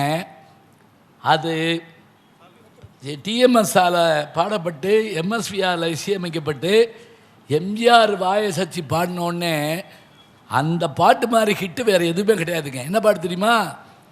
மண்குடிசை வாசல் என்றால் தென்றல் வர மறுத்திடுமோ, மாலை நிலா ஏழை என்றால் வெளிச்சம் தர மறுத்திடுமா, உனக்காக ஒன்று எனக்காக ஒன்று ஒருபோதும் தெய்வம் கொடுத்ததில்லை, கொடுத்ததெல்லாம் கொடுத்தான். அவன் யாருக்காக கொடுத்தான்? ஒருத்தருக்காக கொடுத்தான், இல்லை ஊருக்காக கொடுத்தான். இப்போ இது பாடியிருந்தால் நல்லாயிருக்கும். பாட்டு வரல, நான் என்ன பண்ணேன், இருக்கட்டும். இந்த பாட்டு இப்படி ஹிட்டாகுங்கிற விஷயத்த மியூசிக் டைரக்டராலே கண்டுபிடிக்க முடியல, எம்ஜிஆரால் கண்டுபிடிக்க மாட்டது, ரஜினியால் கண்டுபிடிக்கப்பட்டதுன்னு சொன்னால் அவங்க தாங்க இசையை திறமையை அறிந்தவர்கள். ஒன்று வெளிவரதுக்கான காலம் வரணும், அது வந்துருச்சு. அதனால தான் போராடினாங்க. அவங்க சொன்ன மாதிரி கஷ்டம் வரும், அதுக்காக படுத்து தூங்கிடக்கூடாது, இல்லை உடனே ரயிலை நோக்கி ஓடிடக்கூடாது. அது என்ன செய்யணும், அதோடு நின்று பார்க்கணும். நான் முதல் கூட்டத்தில் பேசுகிறப்ப என் பேரே மறந்து போச்சுங்க. உங்களிடையே பேசுவதற்கு நான் சொல்லி பள்ளிக்கூடத்தில் படிக்கிறப்ப என் பேர் என்னன்னு மறந்து போச்சு. லாலா லஜபதி ராய் பேர்லாம் ஞாபகம் வருது. லார்டு மவுண்ட் பேட்டன் எனக்கு தேவையா அல்ல, அதோடு ஓடி போயிருக்கலாம், போகலை. யோசிச்சு பார்த்தேன், எது வரலையோ அதை விடக்கூடாது, அதானே வேணும். அப்படி சொன்னாங்க. அதுக்கு தான் அந்த தேசிய விருது பெற்ற பாட்டையும் சொன்னாங்க. அந்த ஒவ்வொரு பூக்களுமேனு பாவு ஜெய் பாடுற பாட்டு, ஸ்னேகாவுக்கு கூட அந்த பாட்டு தான் ஒரு பெரிய ஹிட்டாக இருந்தது.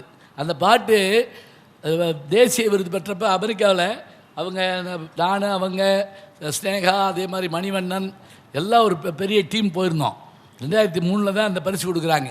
இப்போ பாருங்கள், போராட்டங்கள் இருக்கத்தான் செய்யும், வெற்றி பெறணுங்கிறத இவங்க சொல்லியிருக்காங்க. 4 பேருக்கும் நீங்கள் அருமையான ஒரு பாராட்டு கொடுத்துருங்க. 4 பெண்களும் மிகச்சிறப்பாக பேசிட்டாங்க. சரி, இப்போ நம்ம தீர்ப்பு சொல்லிடுவோம். அவங்க பாட்டை வேறு சொல்லி நீங்கள் அதை குறிச்சுக்கிட்டு போயிட்டாங்க. சரி, ஒரு கிராமத்தில் பேசுகிறப்ப முந்தியெல்லாம் இப்படி சேர் போட மாட்டாங்க, மண்ணில் உட்காருவாங்க, இல்லாட்டி ஒரு ஜமுக்காலை விரிப்பாங்க. இப்போ அப்படிலாம் செய்ய முடியலை. ஏன் அப்படின்னா, இப்பையும் சேர் போடாமல் உட்கார முடியாதா? முடியும், எந்திரிக்க முடியாது, அதான் பிரச்சனை. உட்காந்துருவான், அப்புறம் நிலமை நமக்குள்ளே தெரியும். என்ன உட்காந்தே இருக்கீங்கன்னு கேட்டுக்கிட்டு இருக்க வேண்டியிருக்கோம். ஏன்னா எல்லாருடைய காலையும் வழி வந்துருச்சு. இருக்கட்டும், பரவாயில்ல, கொஞ்சம் வசந்துட்டோம்னு வச்சுக்கோங்களேன், வாழ்க்கை வசந்துருச்சு, அப்படி கூட வைங்க. பட்டிமன்றம் பேசிகிட்டு இருக்கப்ப தரையில் உட்காந்து கேட்குறாங்க. கிராமத்தில் முன்னாடி வெத்தலைவாக்கு போட்டு இடிச்சிக்கிட்டு இருக்க ஒரு அம்மா, ஒரு கிழவி என்னையை பார்த்துக்கிட்டே இருக்குது.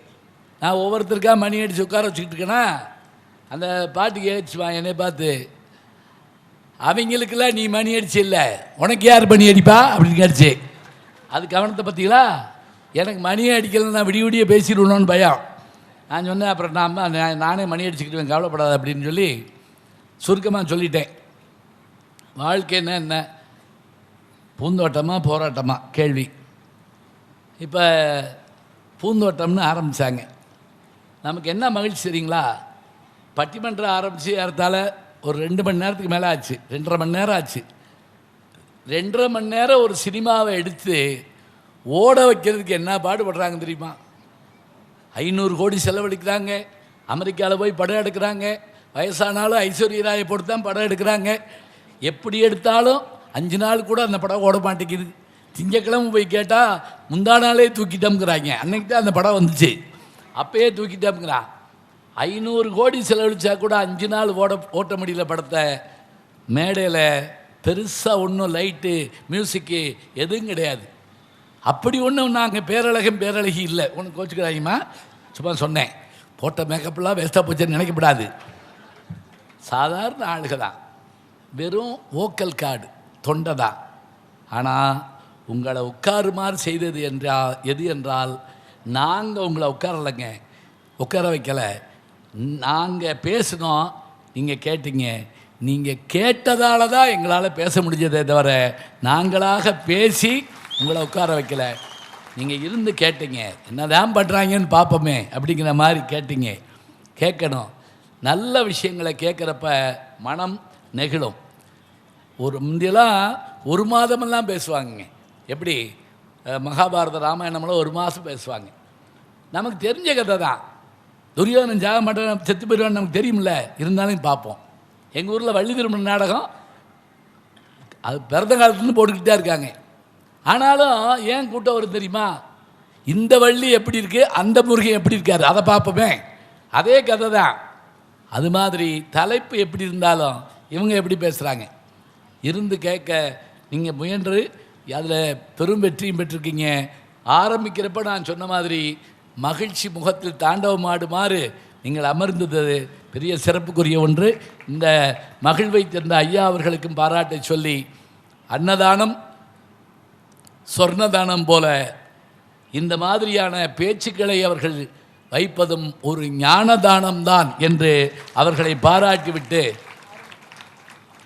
இப்போ தீர்ப்புக்கு வந்துடலாம். பூந்தோட்டம் தான் ஆரம்பித்தாங்க. உண்மையே வாழ்க்கை கிடைக்குமாங்க சொல்லுங்க பார்ப்போம். எத்தனையோ உயிரினமாக நம்ம பிறந்திருந்தால் என்ன ஆயிருப்போம்? புழுவாய் பிறக்கினும் புண்ணியா உன்னடி என் மனத்தே வலுவாதிருக்க வரந்திர வேண்டும் வையகத்தே. ஒரு சாணத்தில் இதை புழுவாக நான் பிறந்திருந்தேன்னா என்ன ஆயிருப்பேன்? அப்போ கூட நான் உன்னை நினைக்கிற மாதிரி எனக்கு மனசை கொடுன்னு திருநாவுக்கரசர் கேட்குறாருங்க. வேறு ஏதாவது பிறந்த அரிது அரிது மானுடராய் பிறத்தல் அரிது. சாதாரணமாக அப்படியே பிறந்துட்டாலும் ஞானமும் கல்வியும் நயத்தல் அரிது. ஞானம் கல்வினா என்ன தெரியுவாங்க? ஒரு நல்ல விஷயம் சொல்கிறப்ப அதை உள்வாங்கிட்டோம்னா அதாங்க ஞானம். சில பேர் என்ன சொன்னார், எதுக்கு சிரிச்சிங்க அப்படின்னு கேட்டோம்னு வைங்க, நமக்கு வேதனையாக இருக்கும். கொஞ்சம் அப்படி உள்வாங்க தெரிஞ்சுட்டா போதுங்க. அப்போ மானுட பிறப்பு அரிது. அடுத்தது என்ன தெரியுங்களா? விலங்குக்கும் மனிதனுக்கும் வேறுபாடு என்ன அப்படின்னா, அது இறை உண்ணும் இனவிருத்தி செய்யும். நம்ம வீட்டில் வளர்க்குற பூனையும் நாயும் ஆடும் மாடும் இறை உண்ணும் இனவிருத்தி செய்யும். மனுஷன் ஒருத்தர் தாங்க ரசிப்பான். ஒரு சாப்பாட்டை சாப்பிட்றப்ப கூட சந்தோஷப்படணுங்க, மகிழ்ச்சி அடையணும். அந்த மகிழ்ச்சி இல்லைன்னு வைங்க என்ன ஆகும்? முந்தையெல்லாம் பெண்பாக்கு வர்றப்ப பெண்ணுக்கு சமைக்க தெரியுமா கேட்பாங்க.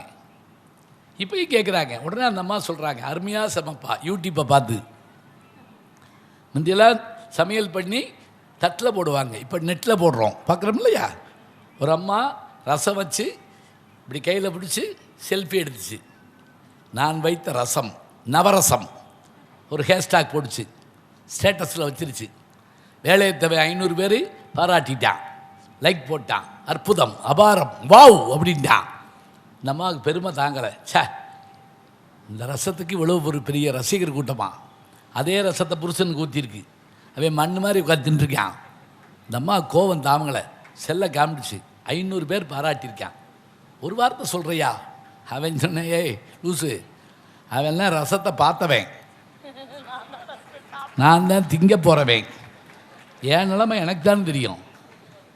இப்போ யோசிச்சு பாருங்க, சமைக்கிறதுங்கிற விஷயத்தில் அதை ருசிக்கிறதுங்கிறது ஒன்று வேணுங்க. ஒரு அம்மா பக்கத்து வீட்டுக்காரர் மட்டும் கேட்டுச்சு, உங்கள் வீட்டுக்காரர் எதை விரும்பி சாப்பிடுவார், அதை எதை போட்டாலும் திங்கும். அதுவும் சில பேர் செல்லை பார்த்துக்கிட்டே தட்டை எடுத்த பிறகு கூட பேசிக்கிட்டே இருக்காங்க விருந்து தரையில். கோவமாக கேட்டுச்சு ஒரு அம்மா, சாப்பாடு எப்படி இருக்கு? தோசை பிரமாதம், அது இட்லி, சரி பரவாயில்ல. என்னன்னு தெரியாமல், அதாவது நாக்கில் வச்ச உடனே அதனுடைய சுவை தெரியறத முகத்தில் காட்டணுங்க. மாங்காய் தின்றப்போ தெரியுமா, ஸ்கூலில் படிக்கிறப்ப அதுவும் அதில் அறுத்து உப்பு மிளகா பொடி போட்டு சில பேர் கொண்டு வந்து பைக்கில் வச்சு இப்படி எடுத்து காட்டிட்டு உள்ளே வச்சுருவாங்க. அப்படியே சொல்லு ஒழுகும். சில பேர் கேட்டு கேட்டு பார்ப்பாங்க, கொடுக்கலன்னு டீஷர்ட்டு போய் சொல்லிடுவாங்க, பார்த்துருக்கீங்களா? அவன் மாங்காய் வச்சுருக்கான், பட்டார்னு டீஷர்ட் வாங்கி வாயில் போட்டுருவோம். போ, எதுக்கு சண்டை? யாராக இருந்தாலும் அந்த மாங்காய் புளிப்பு, அதில் ஒரு உப்பு, அது ஒரு உரப்பு. இப்போ நான் சொல்கிறப்பயே எனக்கு இருக்கோ நீங்கள் கேட்ட உடனே எப்படி ஞாபகம் வருது? இதை ரசித்து சாப்பிட வேண்டாமா? பள்ளி என்பது கடுமையானது, பள்ளி என்பது கஷ்டமாக, அதெல்லாம் இருக்க தான் செய்யும். முதல்ல பள்ளிக்கூடத்துக்கு போகிறப்ப இப்போ சில பிள்ளைங்க வெட்டப்போகிற ஆடு மாதிரி கற்றுங்க. ஆனால் 4 நாள் கழித்து பள்ளிக்கூடம் லீவ் விட்டால் அந்த பிள்ளை வருத்தப்படுங்க. அந்த ஃப்ரெண்டை பார்க்கல, நண்பனை பார்க்கல, டீச்சரை பார்க்கல. சமீபத்தில் ஒரு டீச்சர் ட்ரான்ஸ்ஃபர் ஆகி போகுது, அந்த பிள்ளைகள்லாம் காலை கட்டிட்டு அழுகுதுங்க. அந்த பள்ளிக்கூடமெல்லாம் போக மாட்டீங்களா நீங்கள்? எப்படியான சந்தோஷம்! எம்ஐ பீரியடுன்னு ஒரு கிளாஸ் இருக்குங்க அந்த காலத்தில், மாரல் இன்ஸ்ட்ரக்ஷன் கிளாஸ்ன்னு நினைக்கிறேன், நீதி போதனை வகுப்பு. வாத்தியார் வந்து மத்தியானம் சனிக்கிழமை அறப்பள்ளிக்கூடம், அப்போ எல்லாம் அந்த கடைசி நேரத்தில் வருவாருங்க. 12 மணிக்கு வருவார், 1 மணிக்கு பள்ளிக்கூடம் முடிய போகுது. யானை கதை சொல்லுவாருங்க. அப்படி வகுப்புக்குள்ளே வர்றப்பே யானை மாதிரி இப்படி கையை அப்படி வச்சு துதிக்கையோடு வருவார். அவர் வர்ற போதே நமக்கு அந்த யானை காட்டுக்குள்ளே வர்ற மாதிரி தோணும். தூணை போல கால் இருக்கும், தும்பி கையும் ஒன்று இருக்கும், பெருநடை பெருமை கொள்ளும் பெருமை மிகு மிருகமது யானை. கதை சொல்லிக்கிட்டு இருக்கப்ப மணி அடிச்சிருவாங்க, எல்லாருக்கும் உயிரே போயிருங்க. சே, அருமையான கதை சார். சார் சொல்லுங்கள் சார், சொல்லுங்கள் சார், திங்கக்கிழமை சொல்கிறேன். அப்போ அந்த வகுப்பறையினுடைய இன்பம் இருக்குல்ல, அது மட்டும் இல்லை, புத்தகத்துக்குள்ளே என்ன வச்சுருப்போம் தெரியுமா? மயில் இறகு வச்சுருப்போம். அது குட்டி போடும்னு நம்புவோம். என் கூட ஒருத்தர்லாம் அதுக்கு அரிசி போட்டுக்கிட்டே இருப்பான். சென்னையாக இருக்குது, வெள்ளிக்கிழமை குட்டி போடும், உனக்கு தரேன் அப்படின்னு சொல்லிட்டான். அதையும் நான் நம்பிக்கிட்டு தான் இருந்தேன். நமக்கு சின்ன பிள்ளையாக இருக்கப்போ என்னென்ன ஆச்சரியமான நம்பிக்கை தெரியுமா? யோசிச்சு பாருங்க. அது சாதாரணம் இல்லைங்க. ஒவ்வொருத்தரும் ஒவ்வொன்றும் வளர்ப்பான். நாய் வளர்ப்பான், கிளி வளர்ப்பான், பூனை வளர்ப்பான். ஒருத்தன் மைனா வளர்த்துருந்துருக்கான். மைனான்னா நாகனவாய் புல்லுன்னு அதுக்கு பேர் இலக்கியத்தில். மைனாட்டப்பட்ட ஒரு குணம் என்ன தெரியுதுங்க? குணம் என்ன தெரியுங்களா? நம்ம விசில் அடித்தோம்னா அது மாதிரி விசில் அடிக்குங்க. சண்டை போட்டுக்கிட்டே இருக்கு எப்போ பார்த்தாலும். மைனாங்கிற பேரை கேட்டாலே அருமையாக இருக்கும். அது அவன் ஒருத்தன் வளர்த்துருக்கான். அது கூட தான் படுப்பேன், அது கூட தான் சாப்பிடுவேன், தூங்குவேன்.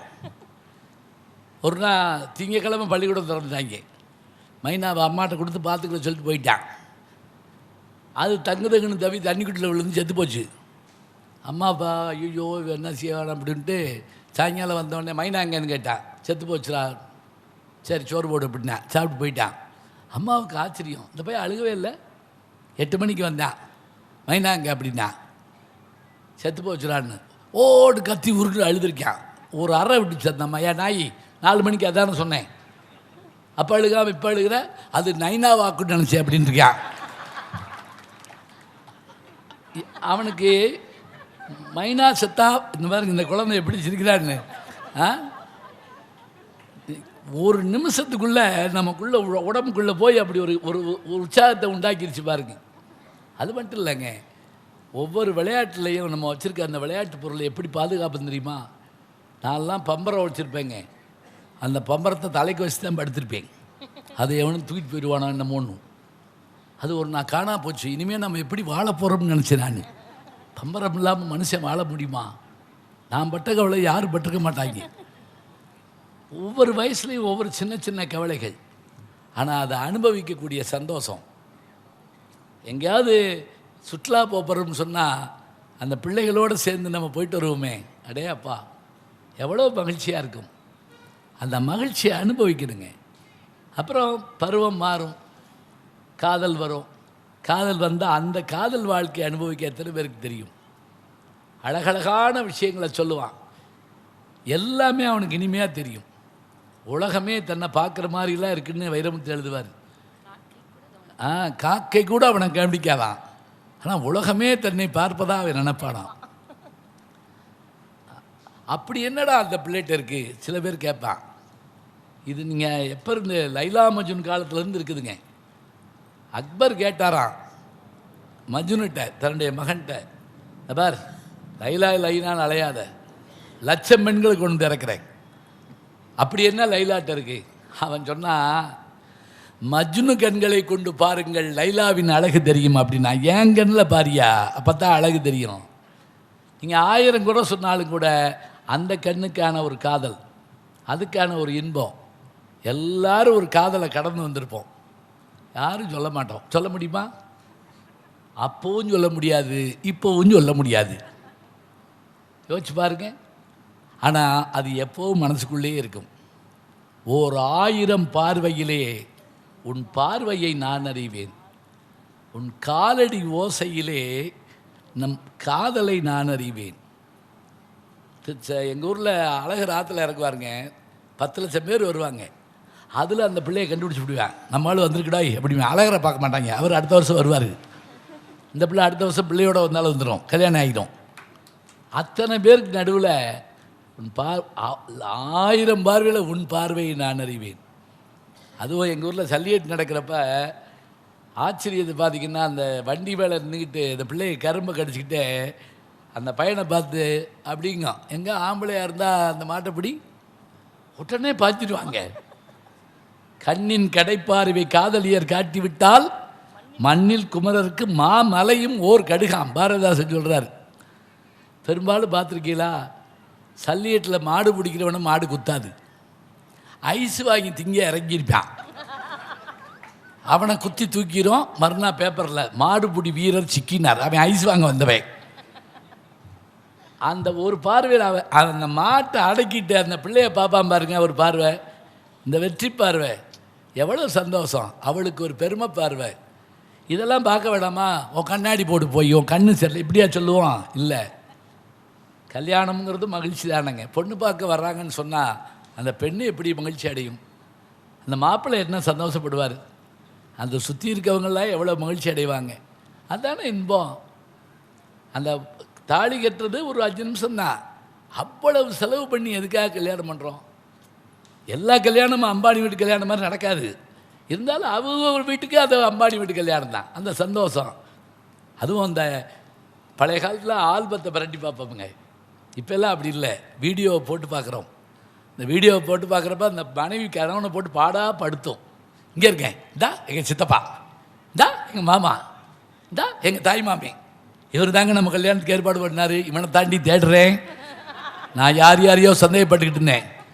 உடனே அந்த அம்மா, அட போங்க உங்களுக்கு எவன் பொண்ணு கொடுப்பேன். இந்த சந்தோஷம் வருமா? அதுவும் அந்த முதல் இரவில் கூட அந்த 2 பேரும் பேசிக்கிற பேச்சிருக்கேடே அப்பா, என்ன உன்னை பிடிச்சிருக்கா? நீ பிடிச்சிருந்தா பிடிக்கல, என்ன கதவை சாத்தி விட்டாங்க கல்யாணம் ஆகி. அவள் செல்லம்மா, போ பைத்தியம் அப்படிம்பா. உனக்கு எப்படி தெரியும் அப்படின்னு கேட்பேன். 6 மாதம் வைத்தியர் ஆஸ்பத்திரி இருந்திருக்கான். அவள் சொன்னா, நானும் அதே ஆஸ்பத்திரி தான், நீ 7ஆம் நம்பர் வார்டு, நான் 3ஆம் நம்பர் வார்டு, குடும்பம் சிரிப்பாக சிரிக்கிங்க, கவலைப்படாத. சந்தோஷம் தானுங்க. கேலி பண்ணுற போது வர்ற சந்தோஷம் யாருக்கு கிடைக்கும்? நம்ம இதுகளில் சொல்லுவோம் இல்லையா, கேலி பண்ண ஒரு ஆள் வேணும். மாமே, மச்சனே, அத்தை மக. இந்த கேலிக்கு அதில் குத்தல்லாம் இருக்காதுங்க. போகிற போக்கில் அப்படி ஒரு சின்ன சீண்டல் இருக்கும். அந்த மகிழ்ச்சி. அதே மாதிரி தான் கருவுற்றிருக்கிறோங்கிற விஷயத்த அவள் அந்த கணவனுக்கு சொல்கிற அழகு இருக்கு பாருங்க. அடே அப்பா, தனி காப்பியமே எழுதலாங்க. அவனை மெதுவாக கூப்பிட்டு சொல்லுவா, நம்ம 2 பேராக இருந்தோம்ல, 3 பேர் ஆக போகிறோம், உன் தங்கச்சி வராளா அப்படின்னு கேட்பான். முட்டாப்பளே, நான் என்ன சொல்கிறேன், நீ என்ன சொல்லிக்கிட்டு இருக்க? அவள் சொல்ல வந்தது வயிற்றுல ஒரு குழந்தை வரப்போகிறதுக்காக இருக்கும்ல, அப்படி அனுபவிக்கிறேன் எல்லாத்தையும். அப்புறம் மெதுவாக சொல்லுவாள். அப்போ புரிஞ்ச உடனே அந்த சந்தோஷம். அடுத்த வாரத்தை எங்கள் அம்மா வீட்டுக்கு போனேன். போன வாரம் தானே போயிட்டு வந்தேன். இல்லை, எல்லா பெண்ணும் தான் தாயாக போகிறப்ப அம்மாவை பார்க்கணும் ஏன் நினைப்பா தெரியுமா? இப்படித்தானே எங்கள் அம்மா நினச்சிருப்பா. இதானே எங்கள் வாழ்க்கையினுடைய சந்தோஷம். எப்போ பார்த்தாலும் சீரியலில் பார்த்து இவன் அவனோட ஓடிட்டான், அவள் அவளோட ஓடிட்டா. அன்றைக்கி ஒரு புள்ளி உரம் போட்டுட்டாங்க, எத்தனை சீரியலில் எத்தனை பேர் ஓடிருக்காங்க விட்டு விட்டு அப்படின்னு, எத்தனை சீரியலில் மாமியார் எத்தனை பேர் கொண்டிருக்காங்கிறது, இப்படியாவா காட்டிக்கிட்டே இருப்பாங்க. இந்த சின்ன சின்ன சந்தோஷங்கள் இதுதாங்க பூந்தோட்டம். பிள்ளை முதல் மார்க் வாங்கிட்டு வந்து சொன்ன உடனே அப்போ 2 பேர் மனசில் பூரிப்பை பார்த்தீங்கன்னா, அடே அப்பா, அவன் சைவர் வாங்கிட்டு வந்துட்டா உடனே விளையிடுவாங்க 2 பேருமே. பெற்றிருக்கா பார் பிள்ளைய, அவன் உடனே கோவம் வந்துடும். பெற்றிருக்கா பார் பிள்ளையா, நானே எங்கள் அப்பா வீட்டில் இருந்தால் கொண்டு வந்தேன். சண்டை அப்படி இருக்கும். அந்த சண்டையும் கொஞ்ச நேரத்தில் சரியாயிருங்க. எப்போ? எல்லாம் மாலையில் அப்படியே எங்கேயாவது வாக்கிங் போகிறப்பையோ ஒரு சினிமாவுக்கு போகிறப்பையோ முடிஞ்ச அளவுக்கு சின்ன சின்ன சந்தோஷங்கள். ஒரு திருவிழா வந்தால் என்ன இது இருந்தாலும், திருவிழா அப்போ, பண்டிகை அப்போ, தீபாவளி வரப்போகுது, இருக்கிறத வச்சு இருப்பதை கொண்டு சிறப்புடன் வாழும் இலக்கணம் படித்தவன் தொழிலாளி, ஆண்டவன் உலகத்தின் முதலாளி, அவனுக்கு நான் ஒரு தொழிலாளி. இதுதான் வேணும். அந்த மகிழ்ச்சி தான் வாழ்க்கையினுடைய ஒவ்வொரு இனிமை. இன்னும் சொல்லிக்கிட்டே போகலாங்க. சில நேரங்களில் அந்த யாருக்காவது உடல் நலம் இல்லைங்கிற போது அந்த டாக்டர் போயிட்டு வந்து பார்த்துட்டு, ஒன்றும் இல்லைங்க, டெஸ்ட்லாம் பண்ணி பார்த்துட்டேன், நல்லா இருக்காங்க, இந்த ஒரு வார்த்தை அவர் சொன்ன உடனே நம்ம மனசில் ஏற்படுறதில்ல, எல்லா சாமியும் வேண்டியிருப்போம். அதுவும் எக்ஸ்ரேயோ எம்ஆர்ஐயோ கொண்டு வந்து அப்படி பார்த்துட்டு அவர் கொஞ்ச நேரம் உத்து பார்த்தா உயிரே போயிடும். அதுவும் கண்ணாடியை கழட்டிட்டா தான் செத்துருவாங்க சில பேர். ஏதோ கொடூரமான விஷயத்தை சொல்ல போகிறார் போல் இருக்கு. அவர் ஒன்றும் இல்லை, நல்லா இருக்குது. அப்போ எங்கள் சாமிக்கு வேண்டிக்கிட்டபடி என் புருஷனுக்கு மொட்டை போட்டு, எதுக்கு எல்லாத்துக்கும் மொட்டை போட அவன் ஒருத்தன் தான் கிடச்சான். அது சந்தோஷம்தான். சின்ன சின்ன விஷயங்களெல்லாம் நீங்கள் படித்து பாருங்கள். அந்த பாரதியை பற்றி சொன்னாங்க எல்லோரும், மகாகவி பாரதியை பற்றி. பாபநாசம்னு ஒரு கட்டுரை எழுதியிருப்பாருங்க. பேர் செல்லம்மா பாரதின்னு போட்டிருக்கோம். அந்த கட்டுரை எப்போயாவது படிங்க. இங்கேருந்து எல்லோரும் பாபநாசத்துக்கு போய் அந்த நீராடிட்டு வர்றதை பற்றி எழுதுகிறாரு. போயிட்டு போகிறப்ப அந்த கூட்டு வண்டி அதில் 4 பேர் அந்த சங்கிலி வச்ச கைத்தடியில் நடப்பு போவாங்களாம். ஏன்னா கொள்ளைக்காரங்க வந்துடுவாங்களாம். அங்கே போய் இறங்கி குளிச்சுட்டு வீட்டில் சுட்ட தோசையும் மிளகாப்பொடியும் வச்சு அந்த பாறையில் உட்காந்து தண்ணி, தாமிரபரணி தண்ணி எடுத்து அதை கழுவிட்டு வெறும் பாறையில் தோசையை வச்சு மிளகாப்பொடியில் எண்ணெய் ஊற்றி சாப்பிட மாட்டாங்களாம். அந்த தாமிரபரணி தண்ணை அப்படி ஒரு சொட்டு விற்று அதை மடித்து அந்த தோசையை திங்கிறப்பன்னு சொல்கிறப்ப நமக்கு பசிக்குங்க. எப்படியான சந்தோஷம்! இதில் என்ன அங்கே கடன் வாங்கி அதெல்லாம் இல்லைங்க. அந்த இடத்துல எது மகிழ்ச்சியோ அதுதான். ரோமுக்கு சென்றால் ரோமானியனாக இரு, எங்கே போறியோ அதுவாக இரு. நண்டு திங்கிற ஊருக்கு போனால் நடுத்துண்டு எனக்கும் வாங்கி. எங்கள் ஊரில் அந்த ஊரில் நண்டு தான் கிடைக்கும்னா நடுத்துண்டை நமக்கு கொடுத்துரு. அப்படி தான் வாழணும். இதுதான் வாழ்க்கையினுடைய பெரிய சந்தோஷம். இந்த சந்தோஷத்தை பெறுவதற்காகத்தான் மனித பிறவியும் வேண்டுவதையும் மாநிலத்தேங்கிறாங்க. இந்த மனுஷனாக வர்றதுக்கு நம்ம காரணம் என்ன? எனக்கு மகிழ்ச்சியை அனுபவிக்க தெரியணும், இசையை நுகரத் தெரியணும், பாட்டின் பொருளறிய தெரியணும். இதெல்லாம் இருந்தால் அந்த வாழ்க்கை மாதிரி வேறு என்ன இருக்குங்க? நம்ம நினைப்போம் அதில் ஒன்றும் இல்லைன்னு சொல்லி. ஆனால் அந்த வாழ்க்கையின் சந்தோஷம் என்ன? அதை வேறு யாராவது சொல்கிற, நம்ம பார்த்துட்டு சொன்ன படம் தாங்க. அதே படத்தை ஒருத்தர் அருமையாக எழுதியிருப்பான். இந்த படத்தையா பார்த்தோம் தெரியாது. அந்த விமர்சனம் நம்மளை மீண்டும் பார்க்க வைக்கும். கவிதையினுடைய உட்பொருளை சொல்ல சொல்ல சொல்ல அந்த கவிதை கண்ணுக்கு விரிஞ்சிக்கிட்டே போகுங்க. பாதி கற்பனையில் வாழ்ந்தாலே போதுமேங்க. சொல்லுங்கள் பார்க்கலாம். நீங்கள் கேட்பீங்க, அப்போ பசி அடங்கிருமா? பசி அடங்காதுங்க, பசி மறந்து போகுங்க. தெரியுமா உங்களுக்கு? பசி மறந்து போகிற அளவுக்கு வாழ்கிறதானுங்க வாழ்க்கை. அப்போ வாழ்க்கை என்பது இனிய பூந்தோட்டம்தான். அப்படி இல்லை முடிக்கலை இருங்க அப்படின்னு சொன்னால் அந்த 2 பேரும் சந்தோஷப்படுவாங்க. நான் முடிக்கலை. நீங்கள் அப்புறம் ஒரு பக்க தீர்ப்புன்னு ஆகி போகும். ஐயா வேறு தலைமை ஆகிட்டு போயிடுவார்னு பார்த்தேன், உட்காந்துருக்காரு. அவருக்கு முதல்ல சொல்லிட்டாரு வாழ்க்கையில் என்னென்ன கஷ்டங்கள் இருக்குது அப்படின்னு. போராட்டத்தையும் கொஞ்ச நேரம் பார்த்துருவோம். என்ன அப்படின்னா, போராடாமல் எது கிடைக்குங்கிறது இவங்க கேள்வி. அவர் நல்லா சொன்னாங்க, மனுஷனுக்கும் விலங்குக்கும் என்ன வேறுபாடுன்னா கல்வி, அதெல்லாம் வச்சுக்கோங்க. இப்போ நமக்கு அதிகமான கோழி வேணும்னா கோழி பண்ணை வைக்கிறோம், ஆடு வேணும்னா ஆட்டு பண்ணை வைக்கிறோம். ஆண்டு காலமாக சிங்கம் வேட்டையாடுது, ஏன் அது ஒரு முயல் பண்ணை வைக்கலை? யோசிச்சு பாருங்க. வயசான காலத்தில் பென்ஷன் கிடைக்காது போல் இருக்கு, அதனால நம்ம முயல் பண்ணை வச்சு அது குட்டி போட்டு அதை வளர்த்து நம்ம பையலுக்கு கொடுத்து, இல்லையே, அது திரும்ப திரும்ப விலங்காகத்தான் இருக்கிறது. நம்ம என்ன செஞ்சோம்? நம்ம சிந்திக்க தொடங்கணும், மாறணும், போராடணும். மனுஷன் கண்டுபிடிச்ச முதல் விஞ்ஞானம் நெருப்புங்க. அடுத்த விஞ்ஞானம் சக்கரம். ஞாபகம் வச்சுக்கங்க, சக்கரம் இன்னைக்கு வரைக்கும் கடியார வரைக்கும் சுற்றுது.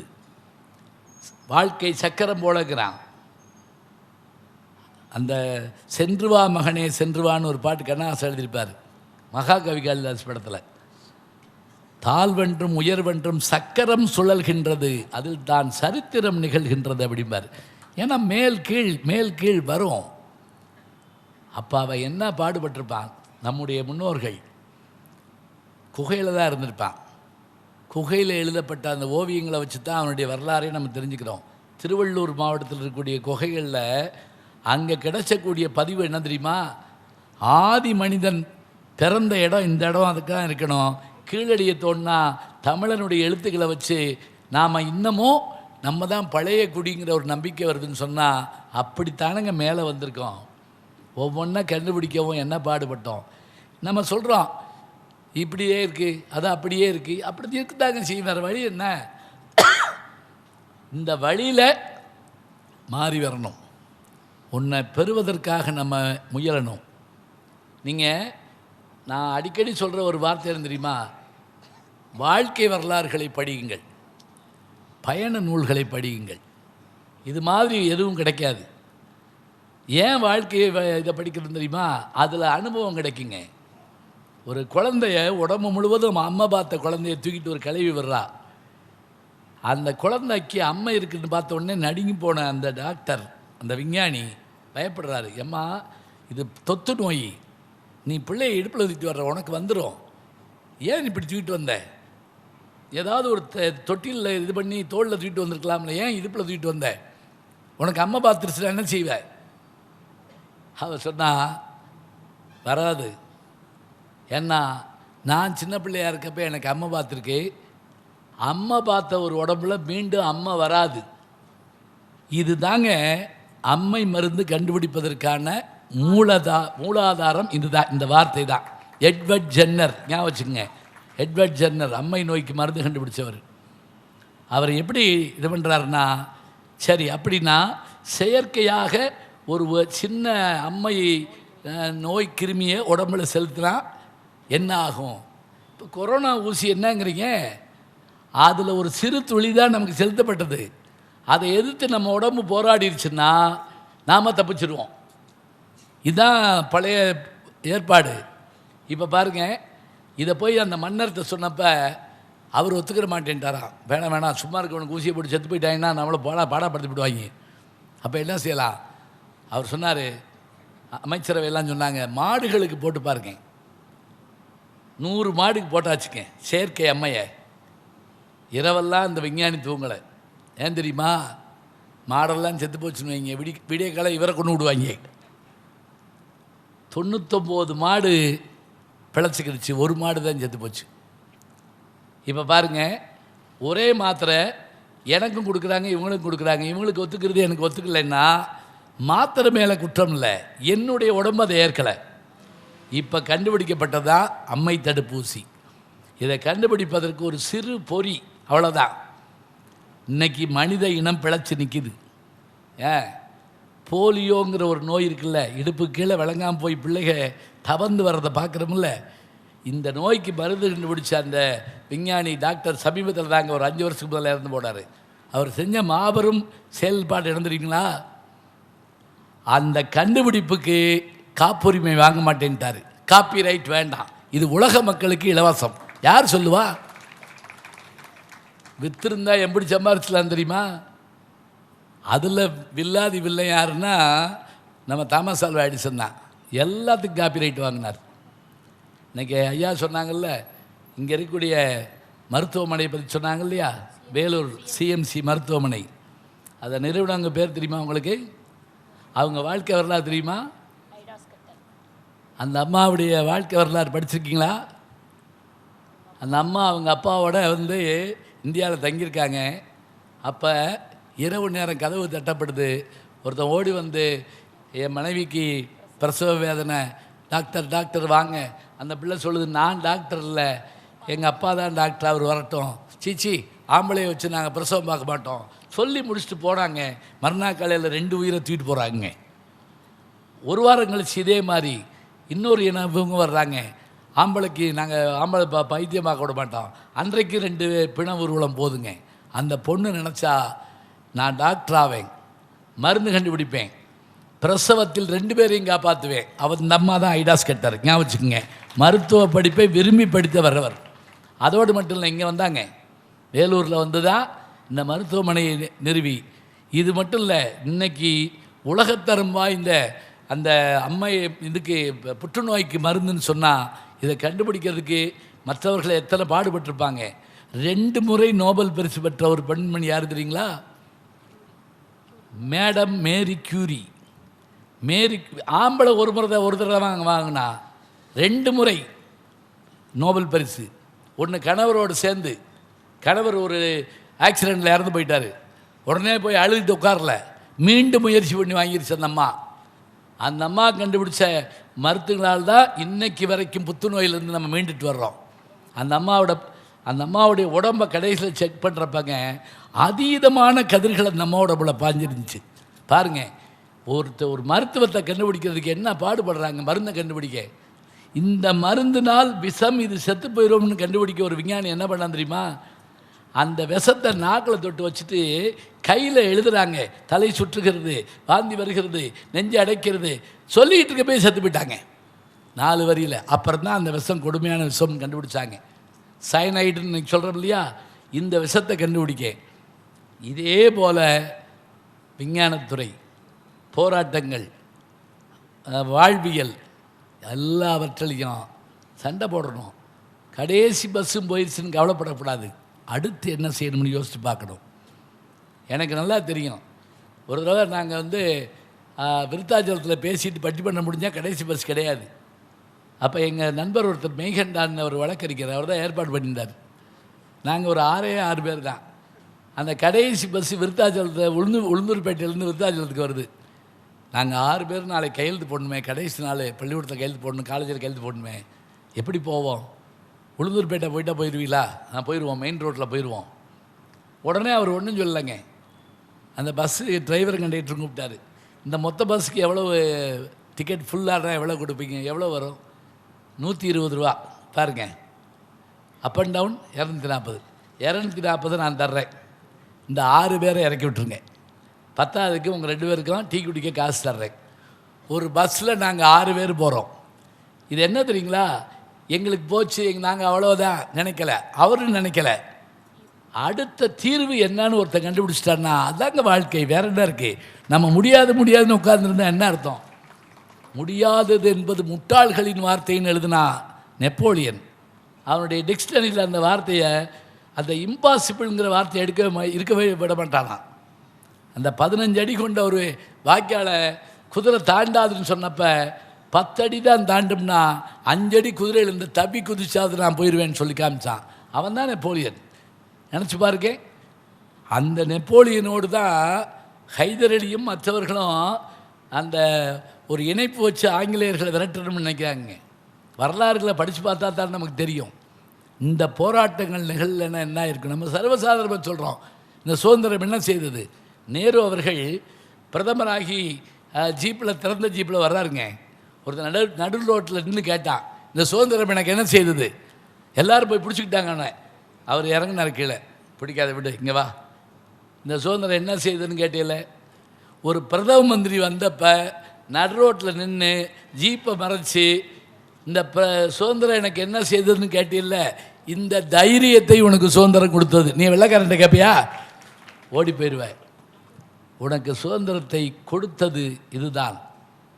இதுக்காக போராடி இருக்கோம். நீங்கள் நினச்சி பாருங்க, காளையார் கோயில்னு அங்கே இருக்குது, சின்ன மருது பெரிய மருது. அவங்கள பிடிக்க முடியல. அவன் சொல்கிறான் வெள்ளைக்காரன், நாளை மாலை சூரியன் மறைவதற்குள் 2 பேரும் சரணடையாவிட்டால் உங்கள் மாளிகை இழிக்கப்படும், பிள்ளைகள் கொள்ள. அப்படி சொல்லலைங்க. நீ கட்டின காளையார் கோயிலை பீரங்கி வச்சு தகர்த்துருவோம்ட்டு பீரங்கி கொண்டு நிப்பாட்டிட்டான். அப்போ இதை முரசறிவிச்ச உடனே அவங்க யோசிச்சு பார்த்தாங்க. சாந்து பொட்டு சலசலங்க, சந்தன பொட்டு கமகமங்க, மதுரை கோபுரம் தெரிந்திட செய்த மருதுபாண்டியரை பாருங்கடின்னு வரலாற்றில் இடம்பெறணும்னா நம்ம கட்டின கோயில் இருக்கணும். தம்பி வாடா, போய் சரணடைவோம். சரணடைஞ்சு தூக்கில் போடுறதுக்கு போது கடைசி ஆசை என்னன்னு கேட்குறாங்க. பெரிய மருது சொல்கிறாருங்க, நாங்கள் கல்லிலும் முள்ளிலும் சொல்லிலும் சொன்ன தர்மங்கள் யாவும் எங்கள் மரணத்துக்கு பிறகு தடையில்லாமல் தரப்பட வேண்டும். இதில் கல் நமக்கு புரியுது, சொல்லு நமக்கு புரியுது. முள் என்ன தெரியுமா? தப்பிச்சு போன போது இவருக்கு ஏற்பட்ட அந்த காய்ச்சல் காரணமாக ஒரு ஓலை குடிசையில் போய் படுத்த போது அந்த கிழவி கொஞ்சம் கஞ்சி கொடுத்தாலாமுங்க. அந்த கஞ்சியை குடிச்சிட்டு தூங்கி எந்திரிச்சவர், ஏம்மா இவ்வளவு நல்லா ஆளாக இருக்கியே, அந்த அம்மாவுக்கு இவர் யாருன்னு தெரியல. உங்கள் வீட்டில் ஓலை இருக்காமா? இல்லை. எழுத்தாணி இருக்காமா? இல்லை. அந்த குடிசையில் ஒரு ஓலையை உருவி ஒரு முள்ளை ஒடிச்சு அதில் எழுதுகிறாரு, இந்த பகுதி முழுவதும் இந்த கிழவிக்கு சொந்தம், அந்த ஊர் முழுவதும் அந்த கிழவிக்கு சொந்தம்னு சொல்லி எழுதி கொடுத்துட்டு அதை மரணத்தின் போது சொல்கிறாங்க. எப்போ அந்த சொல்கிறாருங்க, எப்படி கல்லிலும் முள்ளிலும் சொல்லிலும் சொன்ன தர்மங்கள் நிலைக்க வேண்டும். இப்படி செஞ்சதுனால தானங்க வரலாற்றில் இன்றைக்கி பேசிகிட்டு இருக்கோம். யோசிச்சு பாருங்க, இவையெல்லாம் போராடாமல் நாம் வாங்கலைங்க. போராடித்தான் எதையும் பெற்றுக்கொண்டிருக்கிறோம். போராடாமல் எல்லாமே சுலபமாக கிடச்சா, பருத்தி புடவையாக காய்ச்சிட்டா அப்புறம் என்ன இருக்குது அதில் சொல்லுங்க பார்ப்போம். ஒவ்வொன்றை பெறுவதற்கும் ஒவ்வொரு முறையும் நாம் முயற்சி செய்ய வேண்டும். ரிமோட் கண்ட்ரோலுங்கிற ஒரு விஷயத்தை கண்டுபிடிச்சப்ப நம்பணுமா சொல்லுங்க பார்ப்போம். இங்கே உட்காந்து நமக்குன்னா அங்கே எப்படி வரும்? எங்கள் ஊரில் ஒரு வீட்டில் ரிமோட் கண்ட்ரோலு ஒரு அம்மா போய் போட்டு வரும் அந்த டிவிட்ட. நான் சொன்னேன் உட்காந்து போடுங்கம்மான்னு. டிவி கெட்டு போயிடும் அப்படிங்குது. என்ன செய்வீங்க? அறியாமை. அப்போ கண்டுபிடிக்க தெரிஞ்சு கண்டுபிடிப்பவர்கள் கண்டுபிடிச்சு வாழ்க்கையை சுலபமாக்க தெரிந்து கொண்டால் அதற்கு போராட்டங்கள் அவசியம். வெள்ளையனை எதிர்த்து 1857 அவர்கள் கணக்குப்படி 1947 வரை 90 ஆண்டுகள் வரலாறுன்னு எழுதுகிறாங்க. நியாயப்படி வேலூர்லேருந்து தான் தொடங்கணும். அன்றைக்கு தொடங்கிய அந்த போராட்டம் சுதந்திரம் பெறுகிற வரை இருந்தது. இப்போது இந்த போராட்டங்கள் இருக்கத்தாங்க செய்யுது, இல்லைன்னு இல்லை. இந்த போராட்டங்கள் எல்லாம் தொடர்ந்து கொண்டே தான் இருக்கும். தேவைகள் மாற மாற, காலம் மாற மாற நம்முடைய போராட்டங்களுடைய நிலையும் மாறிக்கொண்டே போகும். மாற்றம் என்ற ஒரு சொல்தான் இந்த உலகத்தில் மாறாதது என்று கண்டுபிடித்தார்கள் என்று சொன்னால், இந்த அருமையான பூந்தோட்ட வாழ்க்கை வேண்டுமென்றால் நமக்கு ஒரு மரத்தை பார்க்கிறோம், பூக்கிறது, காய்க்கிறது, கனிகிறது. ஆனால் அப்படி காய்க்கும் கனியும் பூக்கும் மரத்தினுடைய வேர்கள் பூமிக்கடியிலே எப்போதும் உழைத்து கொண்டிருக்கின்றன, பாறையை பிளக்கின்றன, நீரை உறிஞ்சுகின்றன, மண்ணை ஈர்க்கின்றன, புழுவோடு போராடுகின்றன. அப்படி அது போராடுகிற போராட்டம் வெளியே தெரிவதில்லை. ஆனால் அந்த போராட்டம் மட்டும் இல்லை என்று சொன்னால் மலரேது, பூவேது, காயேது, கனியேது? வேர்களின் போராட்டமே விழுதுகளுக்கு கொண்டாட்டம் என்று சொன்னால் வாழ்க்கை என்பது நெடிய போராட்டம்தான். போராட்டங்களை தொடர்வோம், வெற்றி பெறுவோம். நன்றி, வணக்கம்.